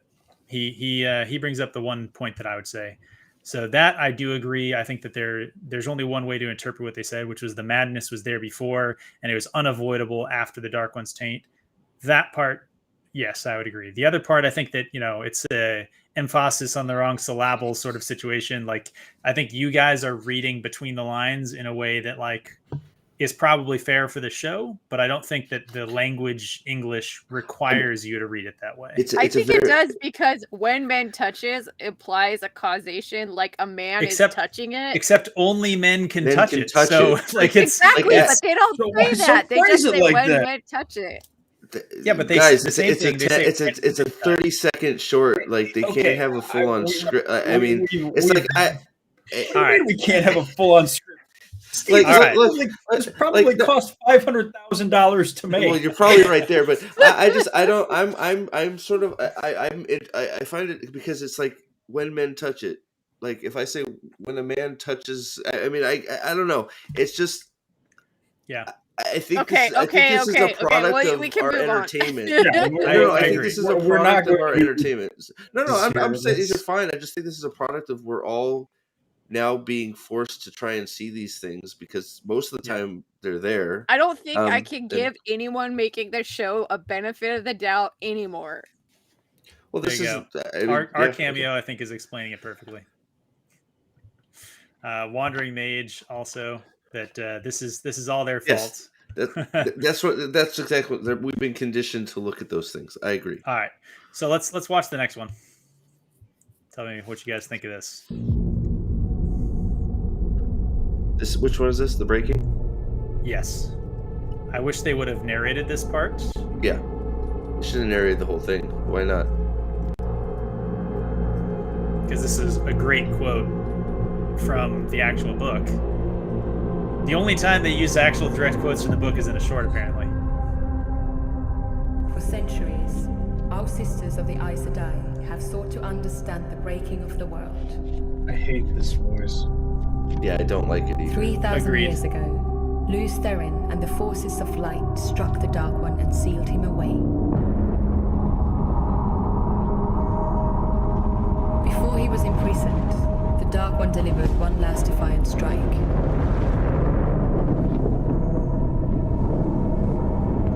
Dark One poisoned the source of power for male Aes Sedai.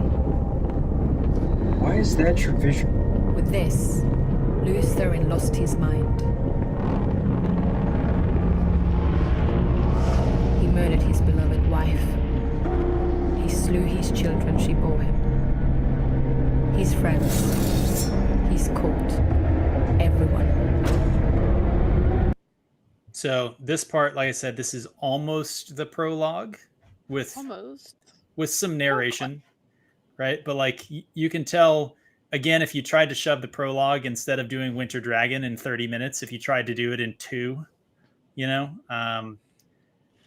they're kind of going that route. So that's the why is that the visual? That's him in his house. That's Ilyena. That's his children. This is the Winter Dragon scene of him looking at the man in the mirror, just doing his best MJ impression, I guess. I'd like to point out that the person that they have as Luz Therin here doesn't represent the show Luz Therin. I know. That's the thing I was going to say. Is it because he killed his family and they don't want us making that association? The best thing that these things have going for them is they ignore the show completely. They ignore the show. So you have to think of them as a separate entity. They don't pay attention or mention the show or any of the bullshit going on in the show at all. So what do you guys think, given the previous short that we saw and then the way it's described this way? So Luz Therin, the companions strike, seal the Dark One away. His last counterstroke, tainting the male source of source of power. They should have said Sidene, but they didn't explain Sidene and Sidar before this. This was the first one that they dropped. Not in the order that I have it in. But what do you guys think? Does it change your appreciation for the previous one at all, or are you still saying nope? My thing Balefire is here, says no. This misses so much of what made the prologue significant. I know. It's like, what's so hard about adapting that? I can't think that scene would take more than 5 minutes of screen time. So I agree, and that's something we'll talk about afterwards. Like, why did they give us this short and not the prologue? But let's just try and have a conversation about the individual ones we're watching, and then we can do a broader conversation after. If you're an animator and said, "Here's 30 seconds, explain the prologue," go. Because that very well could be what they said to do. I don't know. I don't understand that either. Just have an awesome 5-minute prologue, right? But I mean, who knows what the stipulations were that they gave at these guys to get what they need to get done, right? I don't know. Jack. There's Winter Dragon. It's not good. It turned what should have been a 5 or maybe 7 minutes max into 30 minutes. And was not good. Other than the fact that Billy Zane was good. I guess I almost reject the notion of how am I supposed to put this? Sympathize with them, sympathize with the animator because the showrunner put ridiculous, stupid, limitations on them. Yes, but more so be pissed at the showrunner for the stupid, nonsensical limitations. Sure, is sort of. I don't disagree with that whatsoever. I'm not, and that's not what I'm saying at all, Alex. I think that's exactly what I said. We should have had a 5-minute thing, but if they said you're not getting 5 minutes. I mean, the guy could be like, "I need 5 minutes. I could do the whole prologue. It'll be awesome." No, you get 30 seconds. Come on, man. It's 5 minutes. It won't cost you any more money. No. Why not? Because, it's fuck, I'll make my 30-second thing. Yeah, I agree with Apollo hates his day job there. It says that he agrees with me. These are points are the only way to interpret it for non-book readers, and I think that's a problem. And it is what I've been watching with the ROP stuff, because I haven't read the book, so I have no background to fill it in. It's like when my brother watched the show, and he didn't know anything about what was going on, and he just assumed that Ren teleported into the bookstore, which was supposed to be that library. But we as book writers know he was supposed to walk into the library, so we thought it was a library. But for someone who didn't, he's like, oh, he just teleported there, so obviously he can use magic. Yeah, I guess for me what's missing here is the senseless destruction. The entire point of animated something is that you can just go fucking crazy. If you're showing me the prologue, I want to see fucking Luz Theron having lost his mind. Well, Dragon Mount forming at the end, right? Let us play. Let's keep going. Let's watch the rest of it. The Dark One released Luz Theron from his madness, just to show him what he had done. But it wasn't Luz Theron alone who suffered. The poison spread. No male Aes Sedai was spared, and so began the breaking. The time of madness.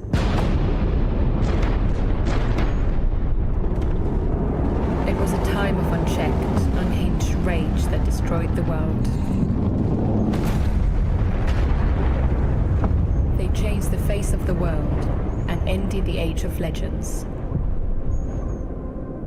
Humanity is driven to the brink of extinction. What few survivors remained are scattered across a broken and unrecognizable land. The breaking lasts for over 100 years and ends only when the last male channeler alive is gentled. By then, entire civilizations had disappeared. Centuries of progress and knowledge gone. The very lives we live today are shaped by this immeasurable loss. For those of you destined to take the shore, it would be among the most sacred of duties. All right. So first of all, destined to take the shawl. Damn it, it's a fucking show.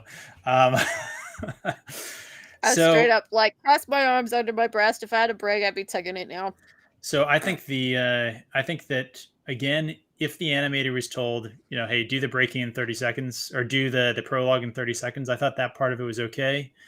I think I'm trying to think of it as like, if these shorts were supposed to accomplish basically little exposition drops to like give the person world building information, how well do they do at that to somebody who hasn't read the books? Setting up the men are the problem here. But it's true, right? Like, I mean, it is to an extent, but I don't think the way that they're framing it is. I think it is the truth. Like the men went mad, and the breaking the world was the result. The breaking only ended when the last male channeler died or was gentled, and that I mean, they're definitely spinning it in a very sort of pushed kind of direction. But that's the state of that's the state of the world at the start of the Eye of the World, though, right? It's a matriarchal world in which the men and especially male Aes Sedai male channelers were a problem. Yeah, I guess. Okay. Yeah, and I'm 100% with you, and I get what you're saying. I guess my issue here is, man, I'm gonna have to pour another drink here. This is an issue that I have with the show as well, in that the unreliable narrator, I feel like, works much, much better in a written medium because you have so much time to work on your misdirection and correct your misdirection. Yeah, whereas I agree. with something like this, you're spending so much time and so much energy on the misdirection that you're going to spend 10% as much of that time actually fixing your misdirection. So if anything, I would have preferred this have just been a fully accurate sort of first age story, just because that's the info the audience is going to need to know. Yeah, what they left out? Before we pass on here, so for Apollo, that line, I think they said the last male Aes Sedai was gentled. But even if they said channeler, that statement that the breaking of the world, like the period called the breaking, ended when the last male Aes Sedai died or was gentled, is straight up like that's how Robert Jordan described it. That's how it's described, like in the books themselves. I can't really hate him for that. Although you are correct, male channelers continue to be born. So like, they continue to hunt them down. That was the White Tower's job early on. So, sorry. Yeah. You know what they didn't have, who was it? Morden or the Forsaken that was at the start? Yep. He's not in it. There is no sense that like he didn't know what he was doing, and that this was part of the madness. Yeah, they said that. He said, or that they were the fighting a greater war. Like, did they? I didn't get the idea that they were fighting a greater war. So, I mean, you don't really get that in the prologue either, though, right? You don't get the strike on Shale Ghul actually isn't in the prologue. All you get is the is when Moradin or when Ishamael talks to him, and he briefly says, like, have you lost so much? He mentions the 100 Companions and the Dark One's counterstroke, right? Yeah, counterstroke. They mentioned several significant battles. I disagree that they did not define this as a war. I'm not saying battles when you're mentioning rival commanders, when you're mentioning last desperate strikes. It never occurred to me that this was not a war. I mean, it didn't occur to me. I think that the way that this was said, and again, it's really hard for me to separate, knowledge from, like how would someone who had never looked at it. But I feel like, in a last desperate strike, they, attacked Shale Ghul or attacked the Dark One, sealed him away. I feel like that's kind of what it said. What's been said is not true. Again, what's been said this that's not really true. Could they have said more? Wait, maybe the idea is maybe what's not being said that isn't giving you the whole idea of what actually happened. It's coming from an Aes Sedai. It's supposed to be a novice class, so you're not going to get everything because it's an Aes Sedai teaching novices about the history of the world. You're going to get an Aes Sedai. And brings up exactly one of the things that I was going to say at the end of this. We should have had Tom Maryland giving all of these, but yes, absolutely, 100%. We'll talk about that at the end a little bit. All right, so this is going to end up. You guys are going to be super offended. I think the last couple lines of this one are terrible. I don't remember. As an Aes Sedai, to protect the world from another such breaking.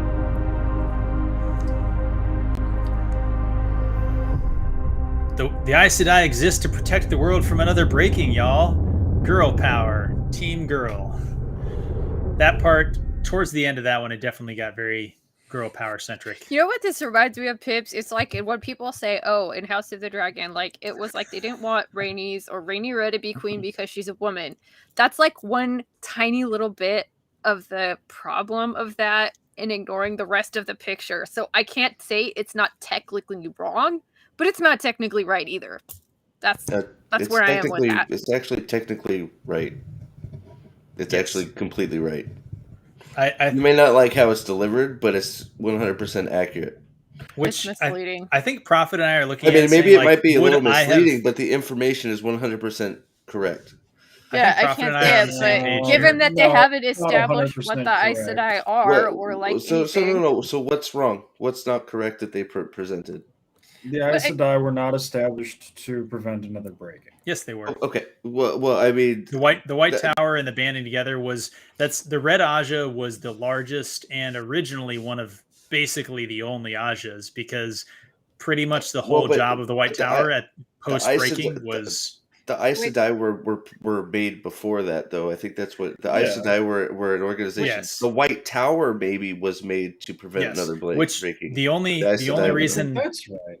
The only reason that I'm making that point is that the idea that Aes Sedai existed prior to the breaking is not really something that's fleshed out until a lot later in the series either. So throughout the story, for the first little while, like the Aes Sedai you see based in Tar Valon as just a female organization, that's your only conception of the Aes Sedai. So when they talk about the Aes Sedai, they mean the Aes Sedai of the White Tower.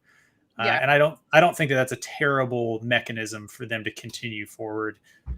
Me personally, it's not. You know what I had with the breaking is they said it was men's rage that caused the breaking, not implying that there was any kind of a war. They're not fighting anything. There was nothing. Yep. No, it's just male rage that caused this. That line I'll agree with. A time of rage or something like that. Yep, I'll agree with that. Men's rage. I do agree. Again, I would have written these lines to be slightly different. Yeah,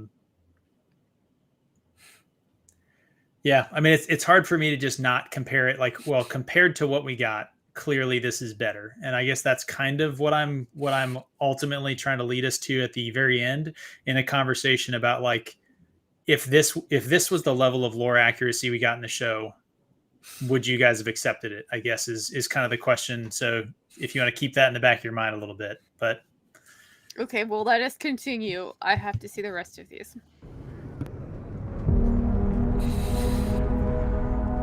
Oh, this is the fall of Manetheren. 1,000 years after the breaking, battle still raged against the forces of the Dark One.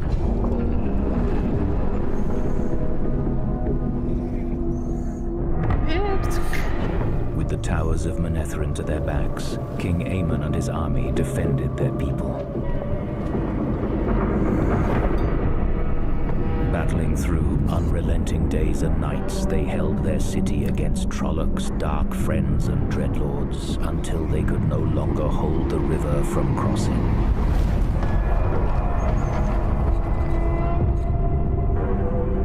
Behind the honor of the Red Eagle banner, retreat found no place amongst them.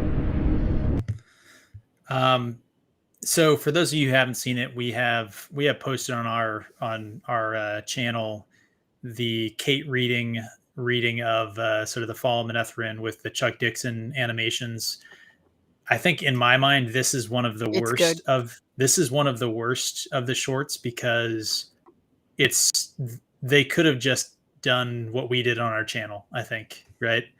Because at this point we've already lost the context of the men of Manetheren being, the thorn in the side of the Dark One, and fighting somewhere else and leading this glorious sort of story out of legends, this forced march to make it home, expecting to be too late, and like all this stuff. Like, honestly, even just talking about it, like, I'm getting a little what is it, Frizzen? I know, it's such chills, a great story. It is like such a good story.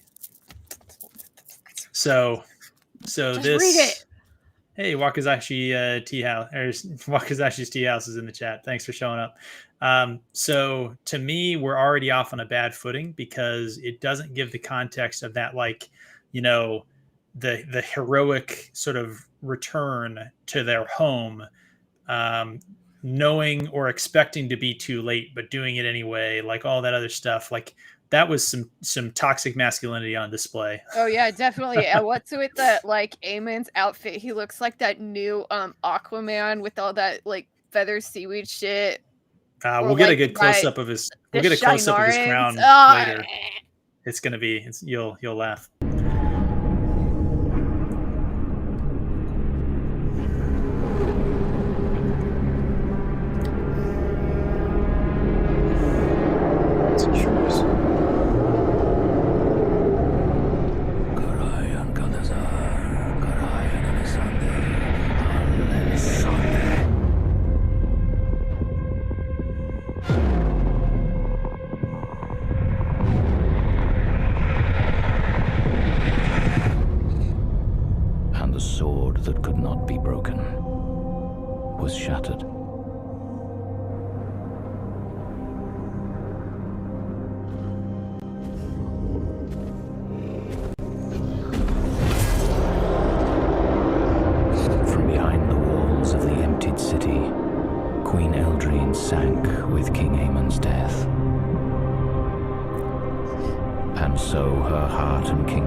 Man, they really did this one dirty, right? Oh my god, it's so bad. So if this was the level, that's one of the reasons I think the others are better, is that if I'm this one really reduced this story to be it took all of the passion and the heart, the spirit out of this story. Whereas that little brief on sort of the breaking that was kind of 30 seconds of the prologue in there, was it great? No, but I could sort of see the prologue and wasn't pissed off about it. This one, watching this actually does kind of piss me off. This one I feel is just watching the show, right? This is the Rafe Judkins cut of the Fall of Manetheren. Yeah, this is just boring. I mean, God, like that speech that Moraine gives them, it's like, yeah, let's fight these guys. Let's like die nobly for a worthy cause. And this is just like, okay, I'm bored now. Yeah. And the animation is shit. What a crap way to do a battle. And they waste time on something else here, which I'll show you guys, and then Alex and Steve, you can comment as well. This is a complete waste right here.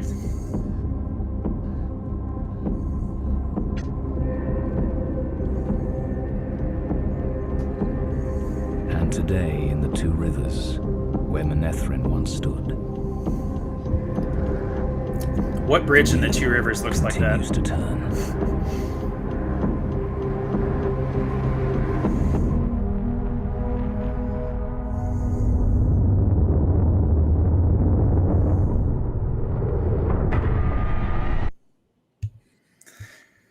See, that was the last 30 seconds was an absolute waste of time. They could have fixed some of the beginning of it. But all right, what do you guys think?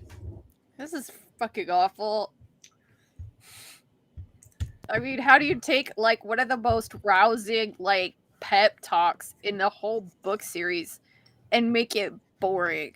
I could the video that we have on our channel of Kate doing the reading, Chuck Dixon's animation.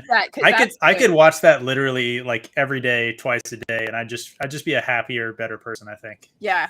Or like I dropped the link in the chat to go watch the Logain video. That's good too. Yeah, Steve, I'm with you. Like, if you were just an info dump, yeah, like this would be shitty exposition in a. Yeah, this it could have been done way better, but it gets the information across. It's like, hey, we need this information out there. And it's just like, okay, we'll do it. That's an interesting question. It's one of these things that I agree, like, Jack. It's like the Band of Brothers, like speech from Henry V. Does anyone else know what I'm talking about? He who stands beside me is my brother today, or something like that. It's a really good speech. Yeah, the St. Crispin's Day speech or whatever it is, right? Yeah. So the point you made about like, hey, you got to get the information across, right? The other reason that I have a problem with this one is that we get the information on the fall of Manetheren in the show. Yeah. So why does this short exist? Well, they ignore each other, so one hand is talking to the other. I mean, I don't think the animation. It's just a whole problem with the whole production of this whole series.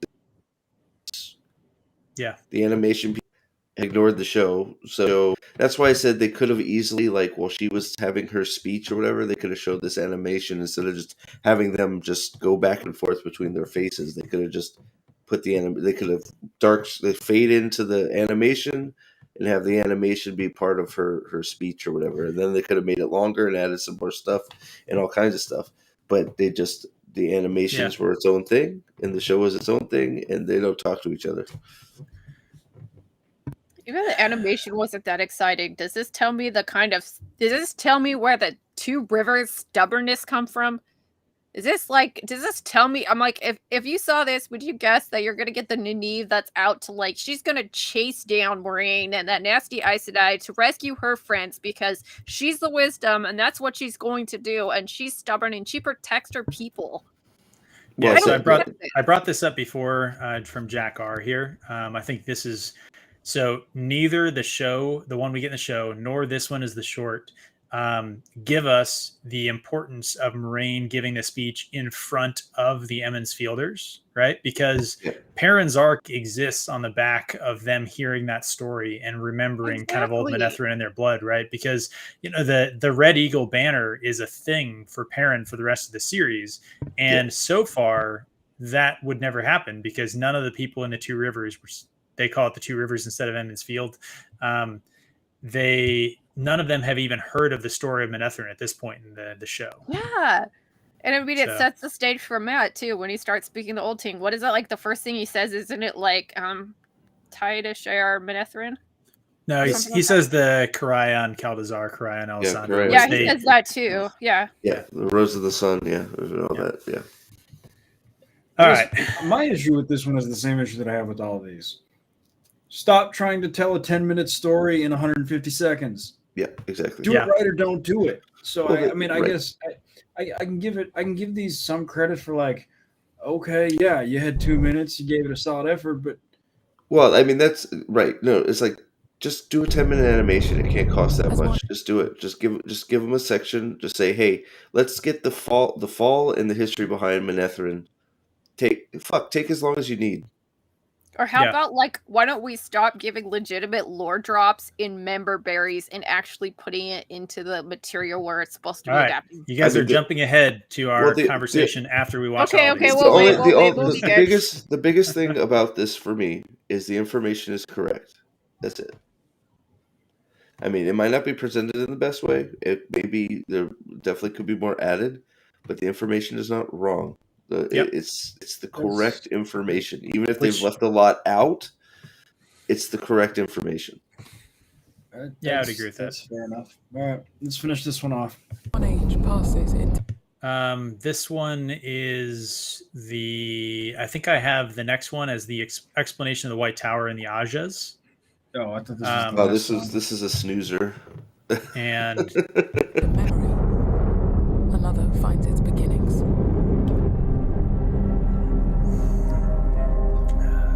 It was the Ogier one that was the best one. Is that right? I would have not made the Ogier one, but I don't remember. Into a new world.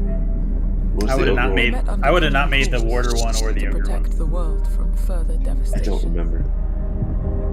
While male Aes Sedai continued their descent into madness and destruction, the island of Tar Valon was chosen, and the White Tower was born. A base dedicated to progress, research, and training. Here, those with the natural ability to channel are welcomed as novices to begin their training. From novicehood, years may pass before a sacred serpent ring is placed on one's finger, raising her to the level of accepted. They have this stupid ring. Ring pups! So to the extent that we've said before that they don't talk to each other, they fucking did. They talk to each other. There's no way an animation department would have come up with this ring independently. No, you're right. Oh, man.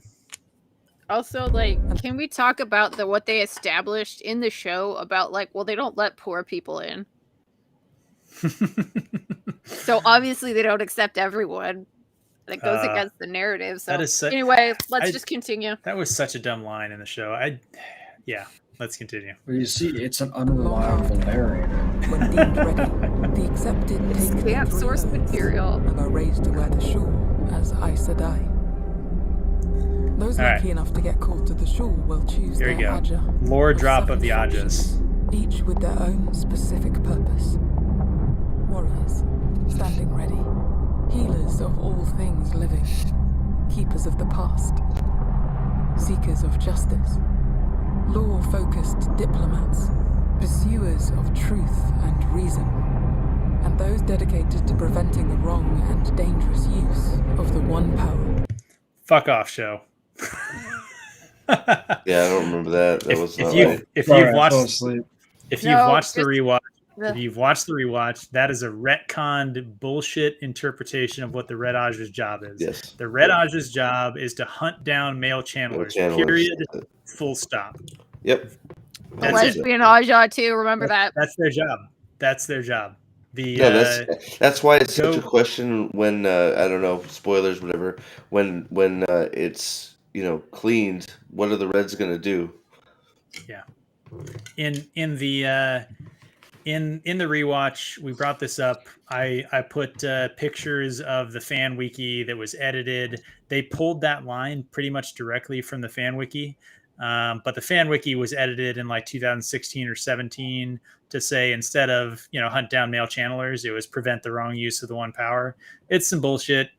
That edit was made after the last book was published and after Robert Jordan was deceased. It's garbage. Wrong. 100% wrong. So first bit of misinformation. Well, the first big part misinformation. 100% wrong. Jack R. Yes, the Ajas are a post-breaking construction, so they did not exist in the male-female Aes Sedai.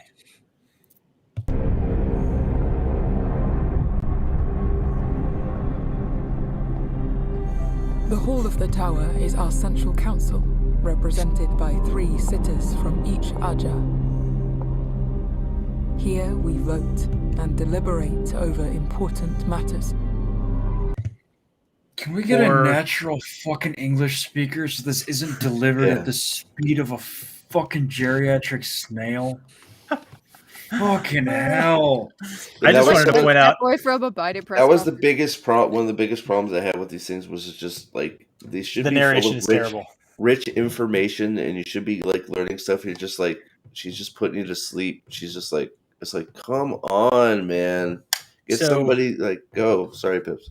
So I said before, I think somebody brought it in the chat. So I don't remember who said it, but this was going to be one of my points at the end. It should have been Tom Maryland giving stories about things, right? But if you weren't going to do that, what this should have been, it should have been Kate Reading and Michael Kramer doing the narration. If you're 100%. making a narration that says Wheel of Time on the top and you don't hire Kate Reading and Wheel of Time, you're not a fan. Idiot. That's it. Right. Come fight me. Come fucking fight me. How do you feel that they didn't? One of the reasons they didn't do that is because they had to promote their BS Rosamund Pike version of Eye of the World. Hers is terrible. It's horrible. Bad. Yeah, it's horrible. really I know. Bad. That's what I'm saying. It's just like Kate Reading and Michael Kramer. It's so good. What happened?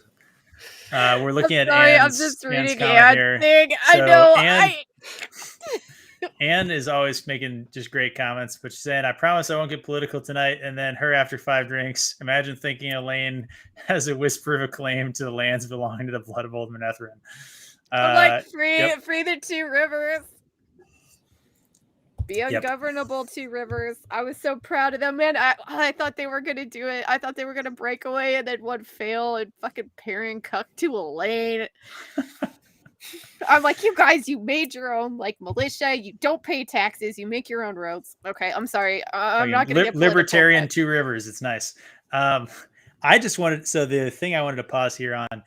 We made a lot of jokes about the shitty animation of the Hall of the Tower, right? Where like they had one floor that was real and the rest was animated. I think the animation in this is actually better quality animation than the full show. Well, it's sort of funny because like dog shit seats, but yeah. Well, it's sort of interesting because like up until this one, you could say without like thinking twice that they hadn't talked to each other. This one is all just mirroring the show. Yes. Like with all the crap in the tower stuff, it's just like well, and without a person sitting on that, it looks like a handicap porta potty. And this was the second to last coming out in the show's order, so it was late season that they dropped this one. But when you know they're happy with it, they're doing more of them. So yeah. On the throne, the Amelin seat.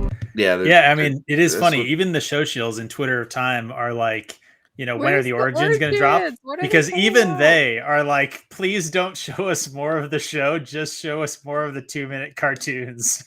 Well, I mean, I legitimately think that it's hysterical that Amazon was like, yeah, we're gonna show this on the end of July or the end of August or whatever. And the shows were all super jacked about it. And then Amazon was like, nah, we lied to you, bitch. Yeah. And everybody was fine with it. Like, it was bizarre. Well, it's because they're already, cucking themselves to a $1 trillion organization. I mean, I'm not sure how much more debased you can get, but imagine shilling for this shit. I can't. Here, I was sworn in as the Watcher of the Seals, the Flame of Tar Valon, chosen for life. I think that looked more like book Swan than show Swan. Dude, well, since nobody looks like hair. For the first time, I was mad at this show for ruining my book perception. I was at the part of Lord of Chaos in the reread where Matt asks Swan to dance. And he describes her as like this very young-looking blonde woman.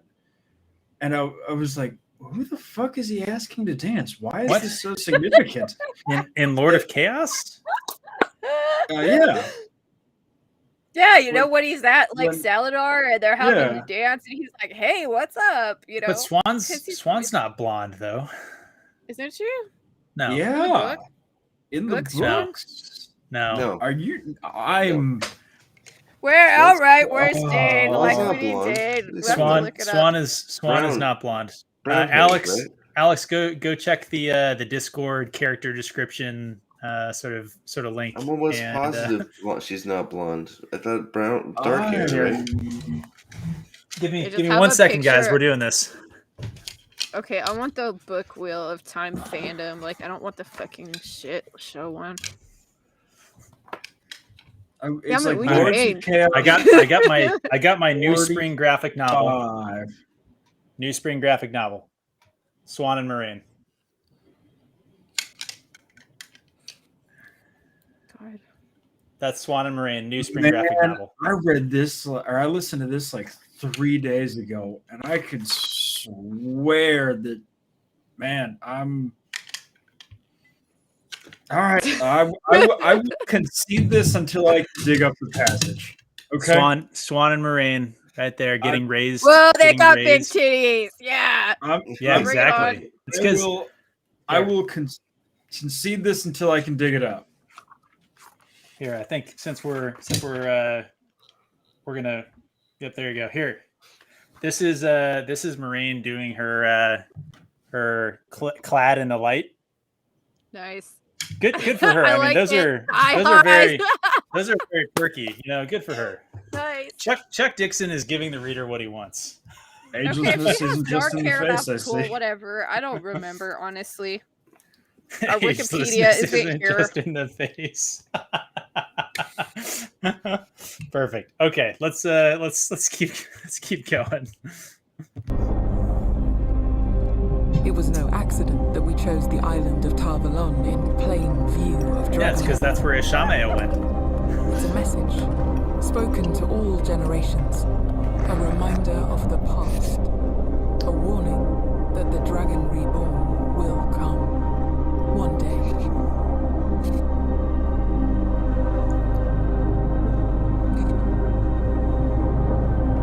Oh God, that white tower. Yeah, I know. I don't know. White tower. The fucking dick tower. Again, this looks exactly the same as the island in the show. Yeah. So with the stupid like tiny ass river that like a bow shot could have gotten across, like the siege of Tarvalon would have gone very fucking differently, for sure. These origins, these are not good, you guys. These are not good. I mean, no one ever said that they were good. We said they're better than the show. They are lore accurate. All right. Somewhat. For the most part. Do we just want to keep pressing? Wait, you guys, if Dave was here, would he say this is lore accurate? The first three are lore accurate for sure, 100%. I don't know. They just are. It's like I said about House of the Dragon. It's like, is it technically not wrong, but is it truthful? No, I don't think so. It's 100% accurate. Like I don't think there's any denying it. It's a connotation versus denotation, right? The denotation of the things that they're saying is correct. The connotation you can interpret to be something else. Context matters. I just love Alex. He's just sitting there. He's just swiveling his chair. He's like, la, la, la, la. Like the facts in the first three, they are stating true facts. Whether you like how it's delivered or not, they're still true facts. All right. We got two more. Time to put a pin two more. in Let's do it. Let's do it. Let's get this done. Wow. Is this everything that I hate about Wheel of Prime with the boredom of Rings of Power? This is true. Yes, it is. This is another terrible one. I don't know why you would make this short.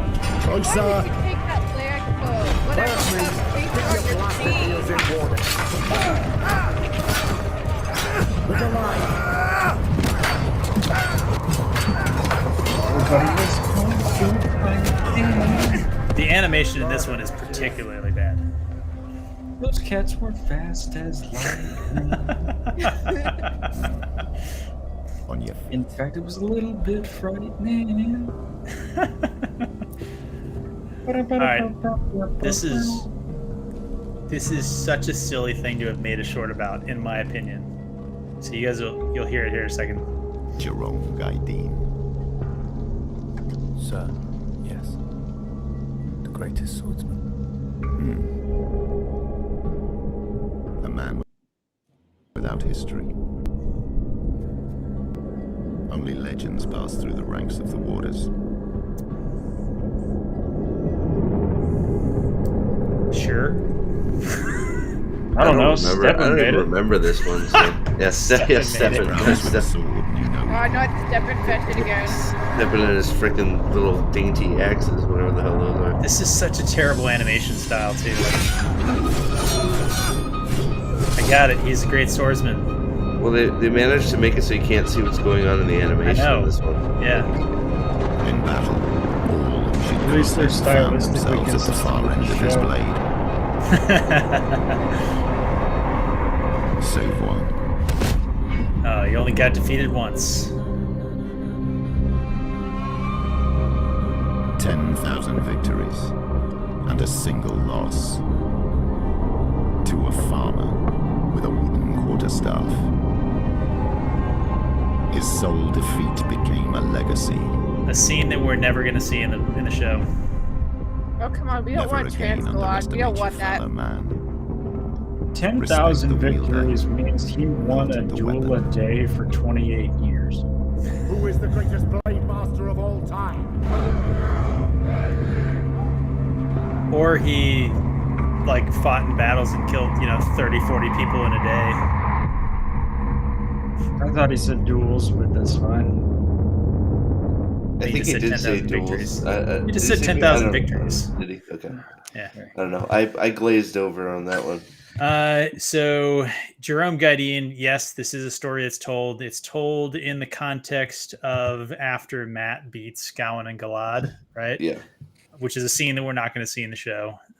So pray that's that we don't we see it. are going to see it. However, it will be updated to more accurately reflect reality.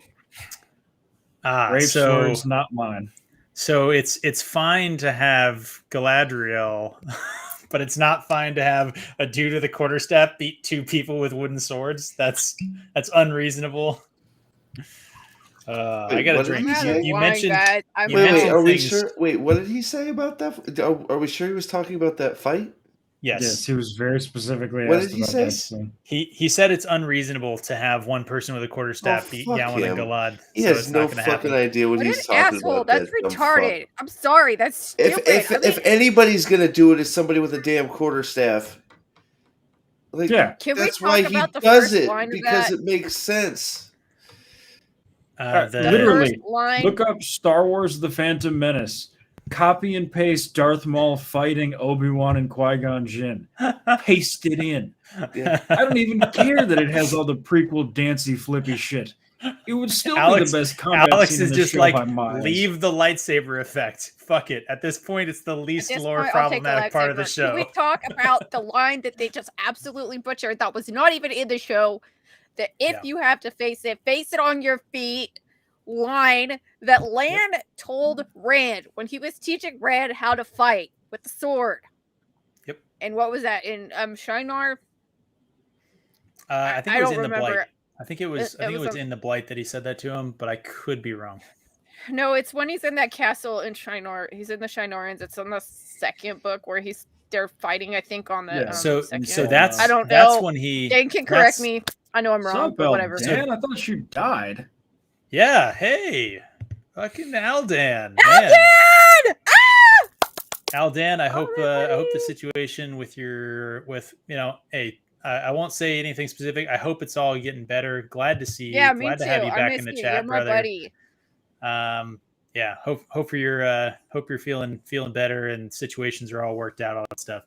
But yeah, We yep, missed in you, man. Shinar, man on the wall. So yeah, it was the two of them were dueling on the top of the tower, and that's where you Yep. get the duty is heavier than a mountain line. I mean, these it are might- important he might have lessons in masculinity. Lan is giving Rand.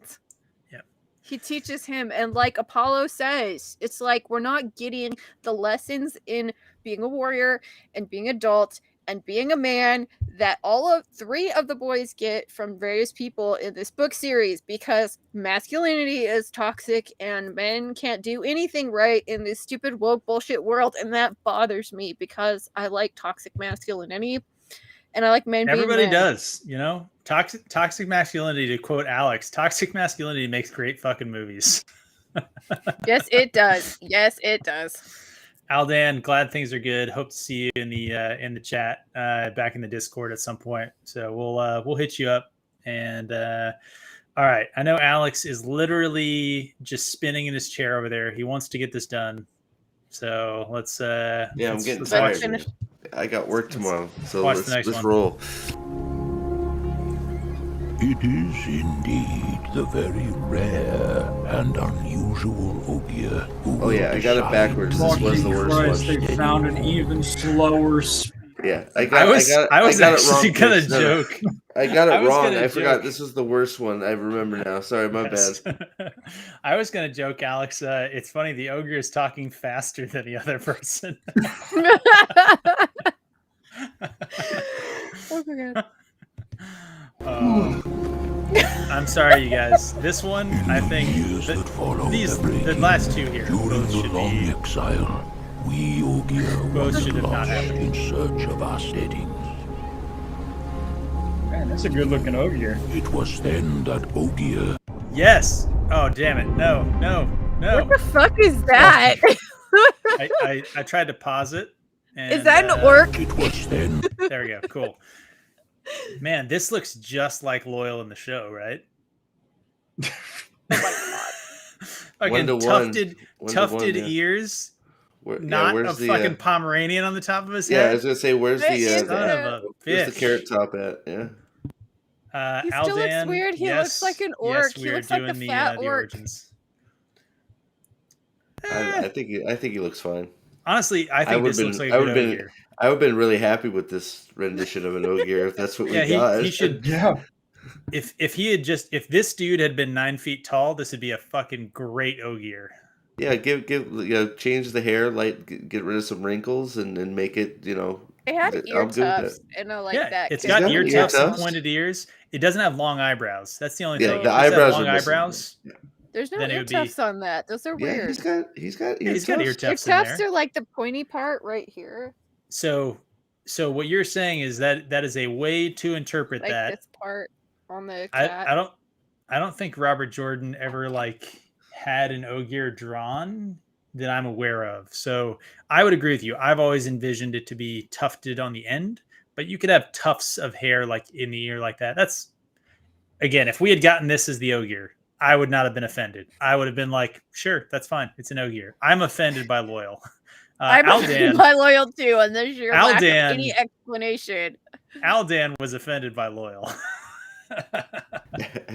Was there anybody that wasn't offended by Loyal? No, but we did that short with Aldan, just ripping fucking Loyal apart.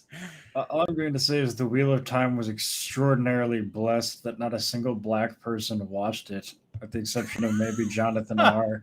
Because wow, that might have been an issue otherwise. Yes. Yeah, Aldan, way better. RKO show Loyal was offensive. Yes, and it looks like Anne. Yes, it doesn't have a Pomeranian staple on top of his head. He doesn't have a Valerian freaking wig. All right, let's see. Ogier began to succumb to the longing, to the point of death. Do you guys get the longing when you watch the show? Once again, I get the suicides. I get the longing for death. Yeah. The slow synth that I'm going insane. Yeah. I get the feeling I get when watching Rings of Power and nothing makes sense and my brain breaks. That's what I get. With its great trees, some stand towering since the age of legends. This is somebody who was told to do a show about an end. no shadows It's fall. more What exciting was in that? the We channel the one power. I was thinking In somebody the watched steading, Princess there is Mononoke rest. and really liked it. While humankind has long prized Ogier masonry, from Ilion, Tyr, to the great Tarvalon. Cheers, This Aldo. feels like an ASMR sleep video. For us, it has always Actually, been probably the pretty forest. good. The little music in the back. I Yeah. can fall asleep to that. We Yeah. cannot bring stone to life. Wait a second. Rings of Power said stone is birth. Wait, are they contradicting it? Yeah, wait, I thought Stone flipped down. Stone is grown. What the hell? When we sing to the forest, it is much as if the earth itself sings to us. Jack R making the statement that I have with this. I mean, As one, a it's young boring. Ogier, I had few prized possessions, of which beyond my books I have not many. And whilst there is nothing better than to be at home in the steadings, surrounded by the comforts which offer wisdom and peace with our beloved Alex is Oh my dying. gosh, this is going so damn long. true I forgot how long this was. It's long. Adventure that cannot be All I thought found after is in like, a were they book. supposed to make us feel like it's like way out talking that forever may and not in shutting fact up? risk the longing. Is that what it's supposed to be invoking here? Because like it just goes. It goes and goes and goes. Yeah, I definitely had that backwards. That is definitely the worst one. All right, so That's awful. all right, so to lead us into this, I think I would argue that the last two that we saw shouldn't have existed. They were the most boring fucking thing. They added Jack R. Literally nothing of importance. Well, my assumption is they did that because they gave the Ogier absolutely zero backstory at all in the show. So they said, "Well, we need something that's Ogier like. Let's have an animation done." And so they had an Ogier who dreamed of going on ships. Yeah, exactly. Like, Yeah, he made a ship out of a tree, man. Come on. This one is against the lore. This one of all of them is the most against the actual lore, and is boring and terrible and garbage. There's longing, dude. Come on. Apparently, that Ogier had longing for the ships. And I was just like, it reminded me that like my books are my most precious possession, and that I should hold on to them and protect them. Yes, you should. Yeah. The last two definitely, just not. Yeah. And the third one, or the fourth one has that big piece of misinformation with the Red Aja, and this is another one. It's just like, unneeded. The first three, I will stand by the fact that the information is correct. It could have been presented in a different light to make it more interesting. You know what? If it was being fact checked, it would say like factually accurate but missing context. It would have had one Pinocchio. Yeah, one Pinocchio. I don't know if it's missing context, but I get it. I'd give it one Pinocchio. Okay, depends so on whether you can actually consider the Eye of the World the established canon at that point, or whether you consider the finished series the established canon at that point. Oh, fuck the show.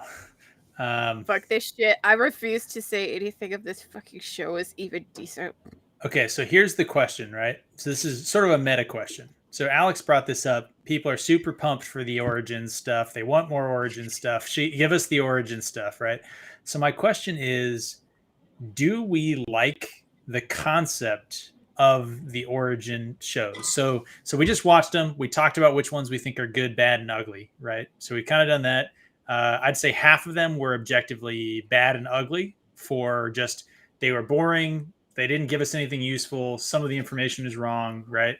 And then I think half of them was probably, I wouldn't have scripted it that way, but it was okay, right? Like it wasn't what the show was, where it's like just fuck the lore and smear shit all over it. It was just like they reduced too much and you lost a lot of good context. Some of it was spinned a little bit. There was the spin zone was active.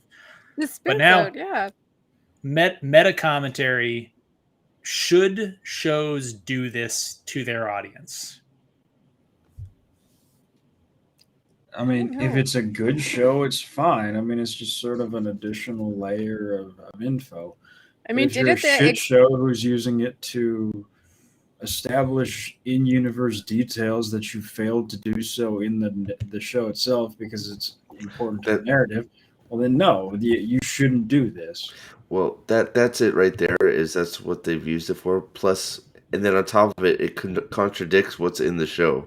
It does. It totally doesn't. So in this show, I feel like the origins is the equivalent of the behind-the-scenes shot of Pat and Fane carrying the little Avendasaura leaf, right? Yeah. So in the show, I think these are trash, right? The fact that these exist is essentially the showrunners admitting that they filmed a bad show that didn't give sufficient information to make sense to the audience. So they released these little X-ray content. But they, or like this is for the book purists. Yeah. Well, that's what their thoughts was, right? If you can wind back to how this was released as well, it's actually even worse because you could only view the X-ray content on a computer. So if you watched it on Amazon Prime, like video on your TV, on your smart TV, you couldn't access the X-ray content. And if you did the mobile app, you couldn't access the X-ray content. So, or maybe it was mobile app and not the computer, one of the two. So it was really hard to get. And they finally, like halfway through the season, made it so that it was more accessible. So they actually, they jacked up the release as well. And I mean, we saw with the chat and with you guys, right? Most people who saw the show did not see the X-ray content, right? They did not see the origin shorts. Yep. So that's why for me, I think that this is something that shouldn't be done. Like you have the 60 minutes or 30 minutes or whatever the runtime of your show is to tell your story. You don't get to like staple on little extra features. Yeah, the only two examples, and I don't know if this is true. So I have like the extended thing of Lord of the Rings, and I haven't watched all the extras on there. But didn't they include something like this on Lord of the Rings, that like extended versions with like 6 discs for each one? So the extended editions of Lord of the Rings, they did have extended editions, and that was honestly it was a director's cut. There were deleted. Yeah, okay, scenes. never mind. That's a bad example. But another good example I can think of is that they did this on some of the Game of Thrones things where they added like stuff from Fire and Blood, and that was more accurate, and that filled you in on some of the background on some of the stuff that they have. And they did the same kind of like stop motion animation, and it was interesting because it's just this is information that we couldn't have put in the show, but it's just kind of fun if you've read the excessive stuff. But that actually raises a whole new interesting facet to this, because I didn't know that was included with like the Game of Thrones like box sets and stuff. Yeah, I don't remember because my ex got that when I got divorced, so I can't go back and look. So do we think that it was literally like, I want my Game of Thrones, and somebody was like, I've seen Game of Thrones, they did these little fun videos? This was purely you drive hardcore fan interest by giving them little Easter eggs so that they feel superior over the rest of them. That's it. Exactly. You get your lore and the Easter eggs. This is to try and sate. Yeah, this is to try and sate the actual people that want the story to be correct, and then they pretty much just didn't commit to it. They just said we'll throw some facts on the screen that are from the book, and they'll be okay with that. That'll be fine. They don't need anything else. Just we'll state that things are how they are and move on. That's it. Anne wanted Aes Sedai is what she wanted in order to make the. You'll probably get that. Accurate. You're gonna get that in season 2. A lot of spanking, I think. Yeah. And let's see, Apollo here. Star Wars sequels try to have side content. Yeah. Yeah, exactly. The Star Wars secret, like the graphic novels, I think was what it was in the case of the Star Wars sequels. And it's like, look, nobody's going to read your, The Last Jedi graphic novel. Like, screw yourself, right? Like nobody's going to read that. Yeah. All right. So overall, what, Alex, if you had an overall 1 out of 5 stars, origin content overall? 1.5, 2.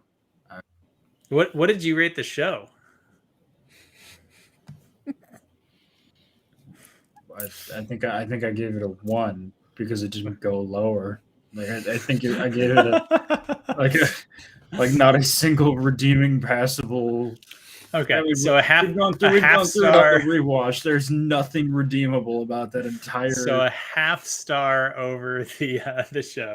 But I don't think that's unfair either, because I don't think these are like quality productions. I think there's some factual information in it, and that's it. It's very, very low effort, very extremely low effort, to get 3 with some correct information.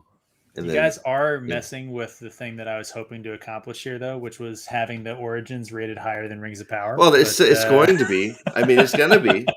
I mean, the Origins are better than Rings of Power. There you go. We've got it. We agreed. The chat. I mean, the panel agreed. They're gonna be like they're gonna be, but not by much. I mean, these aren't gems. It's not like these are hidden gems. These are just like slightly better, maybe, because it's not completely wrong. I mean, I don't know. An orc didn't explode when Galadriel rode by it. Like, I mean, that's where I'm at with it. I mean, okay. Well, I know some of you guys are saying we've been going late here, and we definitely have. Damn, this is a long stream. I do want to cover one super brief thing. New York Comic Con comes out next week, October 7th.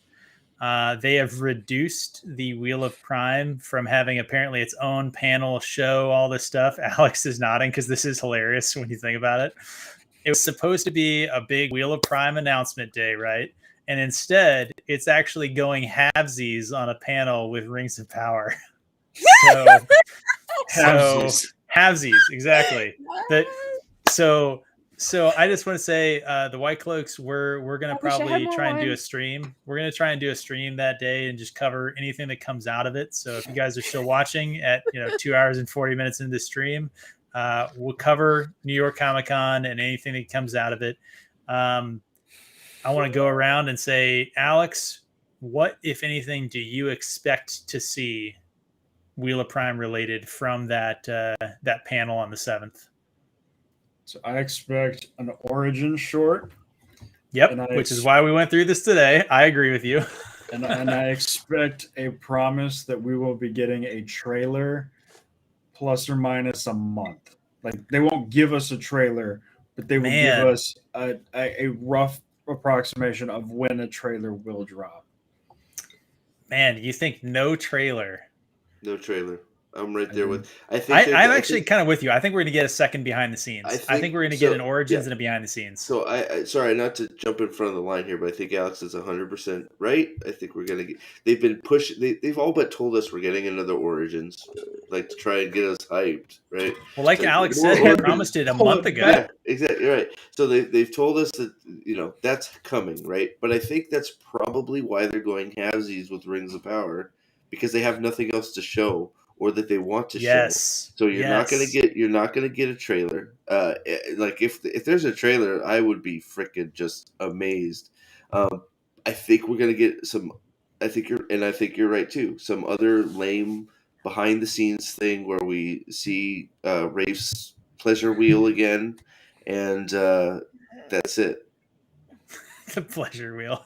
So Steve, have I told you my theory about why we're not getting this stuff? You might have, but I think it's a good theory, honestly. So elaborate. Tell me, I haven't heard it. Is it reshoots or? No, it's better all than that. of the special effects VFX people that they did have on Wheel of Time were working on Rings of Power. I think you're absolutely 100% correct. Yep, agreed. That could be true. Yeah, they basically shuffled people around in the Amazon Studios sort of post-production crew. And I honestly, Alex, I think you're right on this. We talked about it in the Discord, and there's some people who are like, no, like it's a big company, they have multiple. I think you're 100% right. I think that yeah, I think you're 100% right. If anybody they've been trying to polish that turd. If anybody thinks at this point Amazon gives a shit about any of their fantasy properties other than have content on their streaming service, they're not paying attention. So I would absolutely agree. They're just shuffling them around and saving money. Yeah, well, here's something interesting, like industry-wise, like the Amazon campus that's in Hollywood is really close to Technicolor, and Technicolor does a lot of processing with like VFX stuff. Yep. And so I would imagine just from proximity alone that they're probably doing a lot of work with Technicolor. So if that is true, like, yeah, that's probably like a big chunk of stuff. And looking at the production value and knowing that they decide to fix their lighting fuck ups with color grading, that's going to be a lot of work for the Technicolor people, because the guys that I met there when I went on a field trip there that's like what they were doing, was the kind of color grading. And if you want to know what color grading is, it's like when they decide to make everything look like it's gray and it's dark. Yeah. Well, I mean, they're using the same costume designers too, aren't they? Or if they're I don't know. I haven't looked. I couldn't say that, but I just noticed that. I was just thinking of that. I mean, they look the same. They both look terrible. So I think that's a fair and probably accurate hypothesis you got there. Yeah. But I doubt we'll get a trailer. If we get a trailer, I will be blown away. Yeah. And in the behind the scenes stuff is all going to be nonsense. It's just going to be them sitting there eating finger sandwiches and watching the beach and stupid just shit to keep look at this exotic happy. Look at, we went and had dinner at this exotic location after we shot. It's like, who gives a fuck? Like, so if there is a trailer, my opinion on what it is it's going to be the behind the scenes, but just not behind the scenes. It's just going to be all of the same shots we've already seen, but just actually framed. Like what they did with Rings of Power, they released the same thing 3 different times, but they just like cut it up differently. I think because I think they'll do so.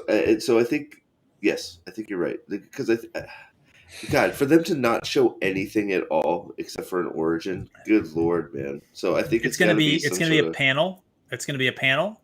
It's going to be an origins, and either a new behind the scenes, which is going to be trash, or the trailer that the last behind the scenes was making. Is essentially those are the 3 things that I think we're going to see. Hey, I have a question, and guys. They'll do the deleted scene from season 1, the Egwene and Tam. That may be exactly what they show, because they've got to show something. They got to show something, right? Besides, here's a question. I have a question, guys. Is this what's the time slot for this? Like how long time? 4:15 Eastern on the 7th is the start.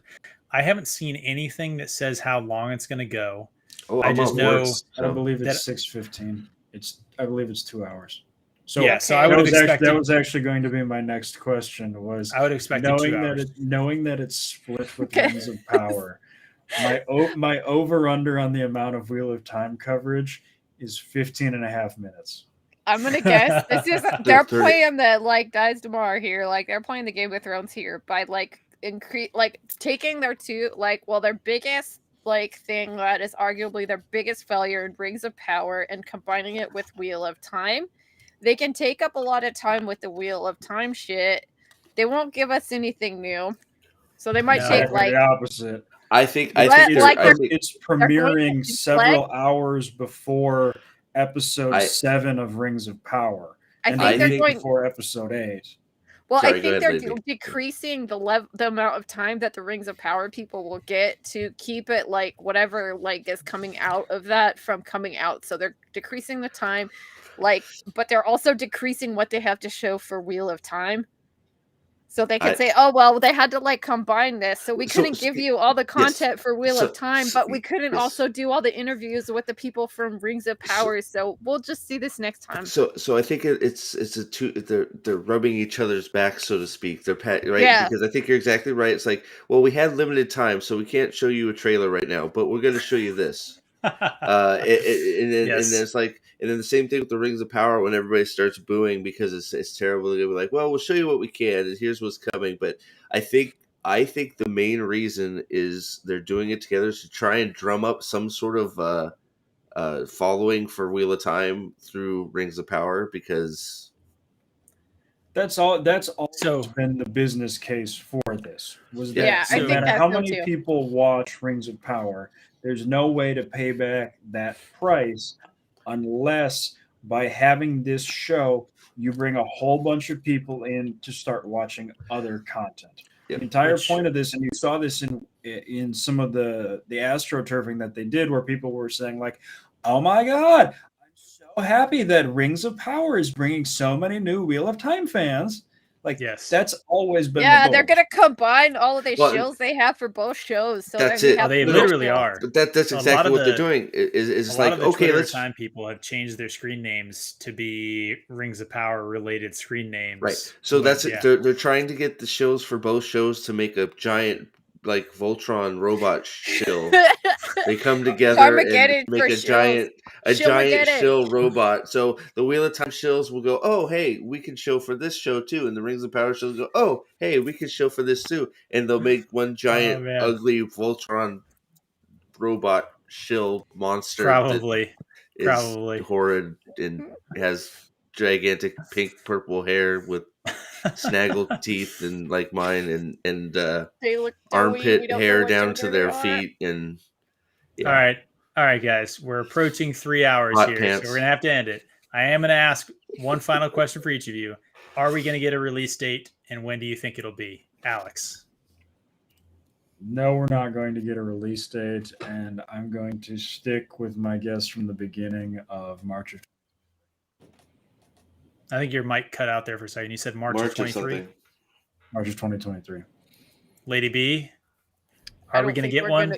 No. I'm not sure that. I don't know, because I haven't been following the production on this as much as you guys have. So I'm like thinking if they had it done and it was ready to go, then we'd have like some kind of like they'd say like 2022 or like 2023. So They don't, but I think if filming wrapped in the summer. okay, Filming wrapped in June. Yeah. So I would yeah. I would agree with Alex then. If they did premiere it, it would be in the spring because that's when all the fantasy stuff is going to be done. But also, I kind of feel like it might be something that they just kind of shove under the rug and it comes out at some random time. Okay. Steve? The other thing to look at is they try to split fiscal quarters. Yeah. So if you can split Q4 and Q1 by putting it during like Christmas, yeah, that might cover you. That's another thing that they might do because Christmas is really dead for like ratings and premieres and stuff because everyone's doing Christmas. So they might slip it under so that it looks like on paper it looks like it performed better than it did like if you put it out on May or something. Aldan is appreciating the work Alex does running our Twitter account. Alex is a man. Fighting the war in the trenches out there. Sorry, Steve, I interrupted you. Go ahead. Yeah. No, man, you're good. I'm just waiting. You're so what? Me now? Yeah. I think we are gonna get a date. If they're gonna do it, it's gonna be. I mean, what we're going into episode 7 of Rings of Power, right? They have There's no more waiting. People that hate it at this point. People that don't. I think this is the biggest platform they could get to announce a date and try and drum up some sort of hype for it. So I think now it speaks volumes if they do not for me. Yes. Because this is the perfect opportunity. This is the perfect opportunity for them to do it. If they don't, holy shit. So I think they will. Even if they have to push it, but I think they will release a date. I think it's just to throw just a gut feeling that doesn't make any sense for ratings or anything. I think it's going to be mid-January, beginning of February. Yeah, mid-January is kind of like a dead period because where nothing's coming out. Throw it under the rug. Rings of Power will be over. This thing is sitting in the can, waiting for special effects to be actually applied. They'll use their MS Paint to fill in the blanks and call it a season. It's just a dude with a handful of crayons, just kind of. He's like, hurry up, man! It needs to come out. Let's go! Come on, get the markers. Steve, you make a compelling argument on the release date. So I'll say I think yes, we're gonna get a release date. I think that it's gonna be like February. Like I would agree. Like between January and March is kind of my expectation for it. So it's gonna be winter sort of to spring kind of time period, right? I think that's the end So the end of the first quarter, start of the second quarter for fiscal quarters, right? Is kind of the time period that I'm looking at.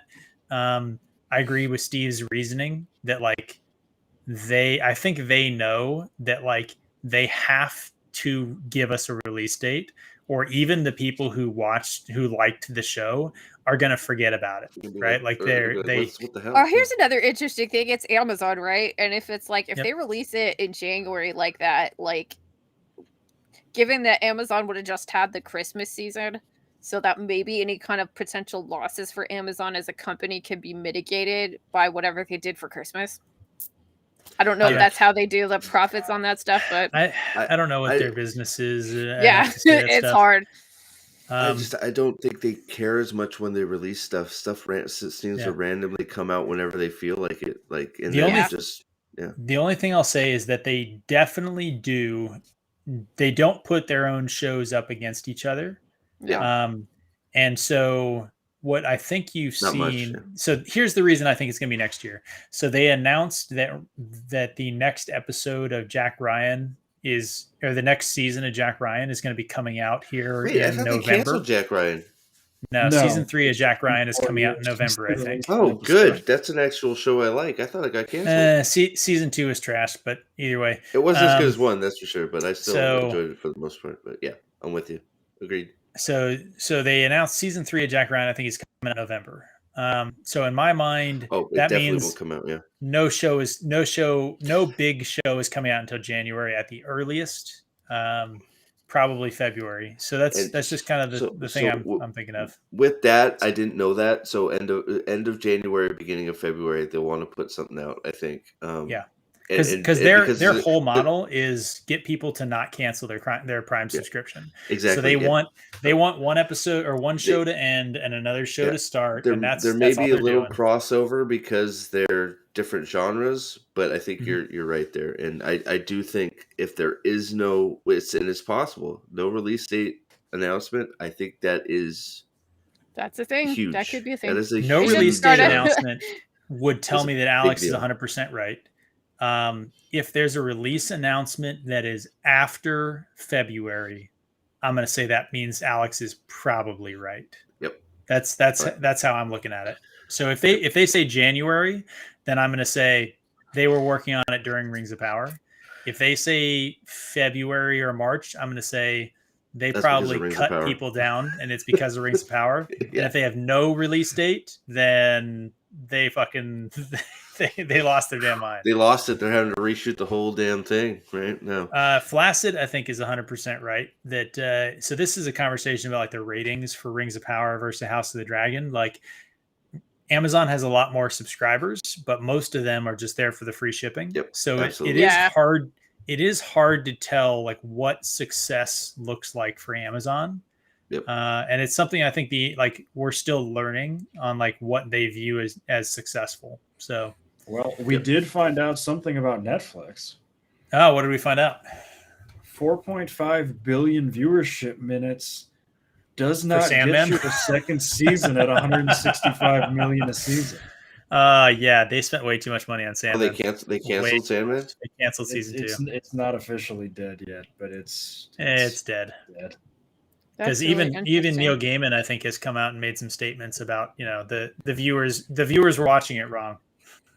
So I always thought it was weird with Netflix because looking at it from a business perspective, it's like the way that they always sold Netflix on us. It was they were massively acquiring content when I was in film school, and they were always their business model was predicated on just there would always be like a growing number of subscribers. They didn't seem to plan for any kind of potential like plateau in who's subscribing. And I always thought that's weird. I mean, like, what are you going to do when you can't get more subscribers? Well, I thought that was weird. They don't think about it. I think it was a great model until there were 10 different streaming services. I don't know. I wish they would. Well, they like, to be honest, they peaked with certain markets like a couple of years ago. Like the U.S. market's been pretty flat for a while. In terms and of it's just Netflix. Savage. I don't know. I wish Netflix still sent out freaking Blu-rays. They do. Do they? They do. Yeah. Redbox, dude. Redbox. Nobody uses that part of Netflix anymore. But it doesn't seem like I didn't even know they still did it. So my father would enjoy that. So I'm pretty sure. I think Netflix has a good business model. It just needs to make half as many originals as they do now, and they need to be smarter about the originals that they choose.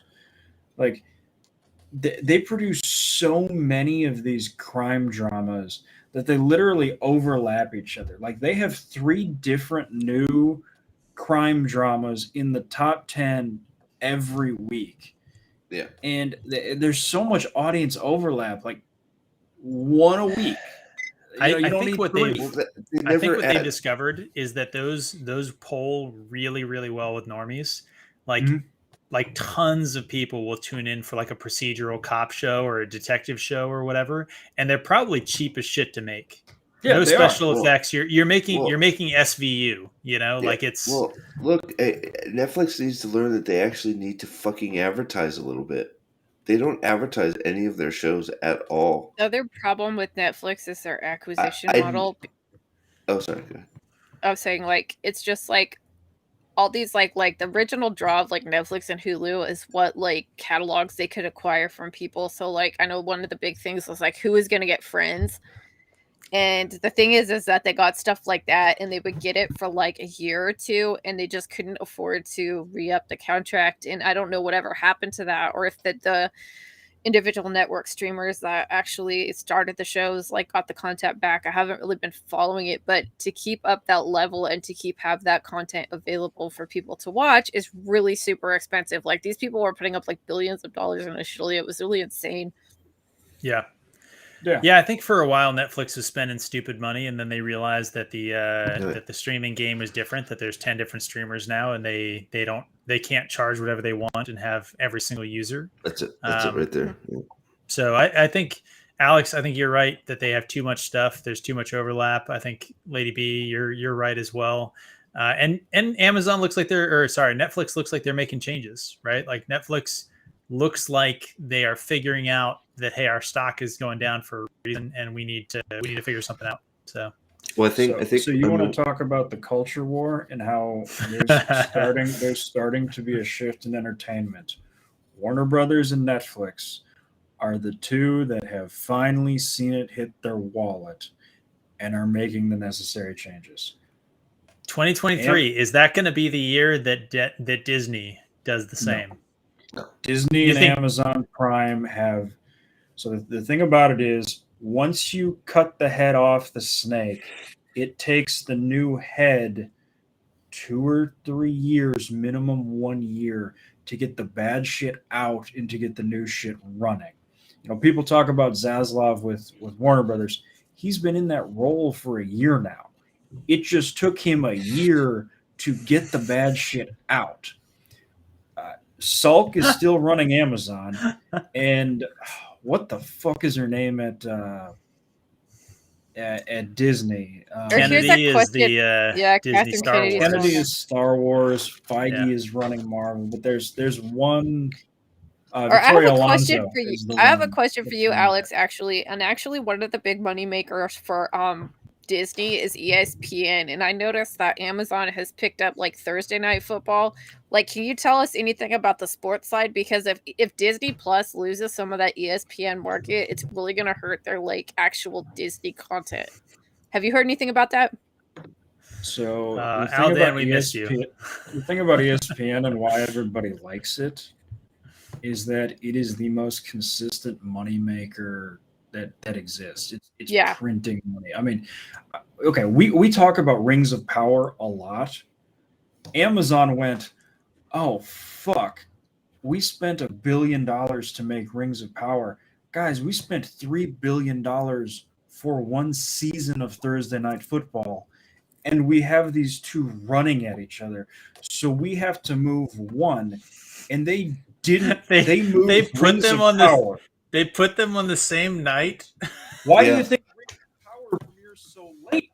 Well, that's why Power premieres after Thursday Night Football. And that's why I'm saying they don't care when they put stuff out half the time, because it's just like, hey, we acquired this fucking sport. Let's put our flagship show basically on at the same time. Oh shoot, We have a Well, scheduling that's the conflict. thing is that they do know what makes them money. That's why I was curious about that, because if ESPN's share like hegemony on the football market is kind of being eroded by Amazon, they're not going to have the same kind of profit. Like they're not going to have that profit to back up the production. Well, ESPN Disney doesn't really have a monopoly on the NFL market because Fox and CBS get the Sunday games. Okay. Is it NBC that has Sunday night? Yes. NBC, and then Amazon.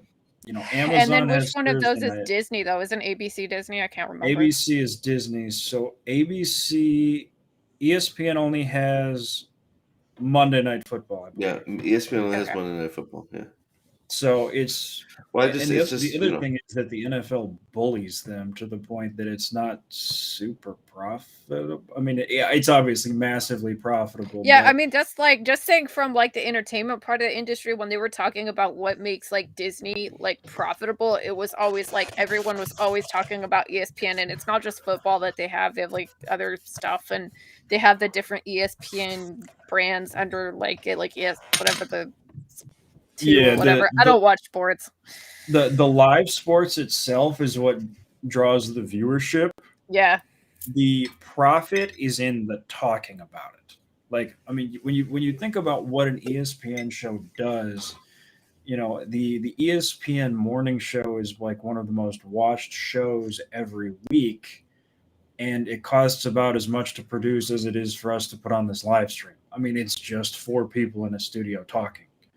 So the profit margins on that are huge. So that's where I know it's the ad money that gets the sports stuff sold. So I don't know if that answers your question, and I'm sure I'm boring the shit out of the. No, it is interesting to me because everywhere that they said to us is because I'm just bringing this up because when it was explained to me in film school, looking at producing and looking at money side, it was always the issue is always framed with it's a lot of these things with sports and Disney is that the sports are funding the other shows and the acquisitions. So that's only why I was asking this, because if the sports stuff starts to change, it might affect the production stuff.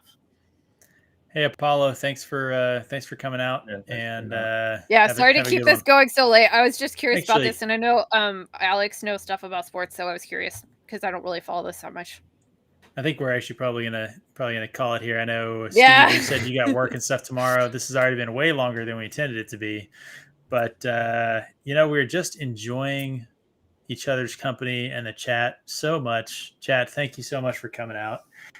Steve, what do you got this week? You it sounds like you want to try and make some videos this week. Is that what you're doing? Yeah, I'm gonna try and just pump out as many as I can here, just to see where as of I think Wednesday I have a chunk of time off where I'm not going to be sleeping because I'm sick. So I'm going to try and just do some experimenting, pump out some videos, see if that gets some traction with subs. So just keep an eye out for that. I got another animation that's almost an animation type thing that's almost wrapped up. Nice. I will be off work for New York Comic Con, so I don't know that I'll probably do something live eventually about that, and and eventually some sort of Wheel of Time talk because everybody seems to want it, so let's do it. Yeah, let's remember the good things, the books. Nerdporial, no, I don't think they're ever going to split them off. No. I think Amazon's business model is pretty clear that what they want from Prime Video is you to spend more time logged into an Amazon web portal because somebody has figured out that basically per X number of minutes of being on Amazon, you're, X percentage more likely to add something to your shopping cart. And that's all that they care about. They make their money on that. And it's just, which is getting people to add things to their cart. So, which is what amazes me. Somewhere it's 6.5 cents an hour. It amazes me that with the obviously the shipping and the website at their disposal that they haven't tried to merchandise any of these shows at all. Well, that's what I'm waiting for them to start putting advertisements in their shows. Yeah, well that or just merchandise of some sort. But yeah, just floating a little ad in the corner or something, right? I mean, who knows? Part of that is they're having acquisition problems. So a lot of these shows that they're buying already have merchandising deals with other companies. Like with Wheel of Time, Bandersnatch still gets a good amount of merchandising money. So it's not worth it for Amazon. It's the same reason why Disney hates its original characters and loves its new characters is they get all the merchandising from the new characters. Yeah. Mm-hmm. Well, it's new characters are old characters with the cartoons, right? Yeah. All right, Lady Balefire, you doing anything interesting this week? You got any plans? Yeah, I have an episode 7 House of the Dragon review with. Are you guys ready for this? It might be like a mad crazy episode, but I'm doing it with Flaccid Phoenix. Oh nice. Man. I'm like, the sparks are gonna fly. Like, I'm really excited as I really like chatting with him. He's really cool, and I hope that we get. Flaccid's a fellow Marine, so be prepared. Yeah, I'll be prepared always, and I'm excited with that. I think me and Alex are gonna have to reschedule our show. This went on pretty long, yeah. And I have no idea. Other than that, I'll have to see what happens. I'm trying to find work right now, and I'll just take it one at a time. All right. Well, hey, anybody who hasn't already, subscribe, all that other stuff to Lady Balefire. Go hop over, watch some of her videos. She's doing some good stuff on House of the Dragon and a couple other stuff. And I think I said before, kind of an industry insider. She's worked you worked on a Oscar-nominated film, right? Yes, I did. Loving Vincent. It should have won the freaking animated film Oscar, but we were going up against a Pixar or something. I don't remember. But so anyway, that's more credibility than the rest of the panel combined, and also probably just a better collection of books behind her. I mean, look at all that stuff. So go check out Lady Balefire's channel. That's my thing. Yeah, hopefully I'm aiming to do. My birthday's at the end of the month, and I'm aiming to do a low gain live stream, for a first live stream or something. So jump on the low gain train and join me for that. And yes, Aldan. So while you were gone dealing with stuff, I finally bullied Balefire into doing her own. It's streams. All pips. And so yeah, she's gonna be doing stuff. She's already got several videos out, and she's continuing to put out some good content. And they are always a good time. She's got some good guests and stuff too, so she does a good job. So check her out. Oh yeah, I guess I will say, unrelated. Sorry. I haven't intentionally continued to put all the red shirts on one side and black shirts on the other side. It's also the people with swords in the background versus the people with no swords in the background. Yeah. So restream. I have a sword. It's just over there. I was gonna say my sword's over there. Oh man, Restream can see what's off camera in your guys' room and is sorting appropriately. That's creepy. Well, I also forgot. I guess we're gonna keep doing this Rings of Power live watch thing, so that'll come. Okay, I like Thursday. That was fun. Actually, and then but sorry, go ahead, Alex.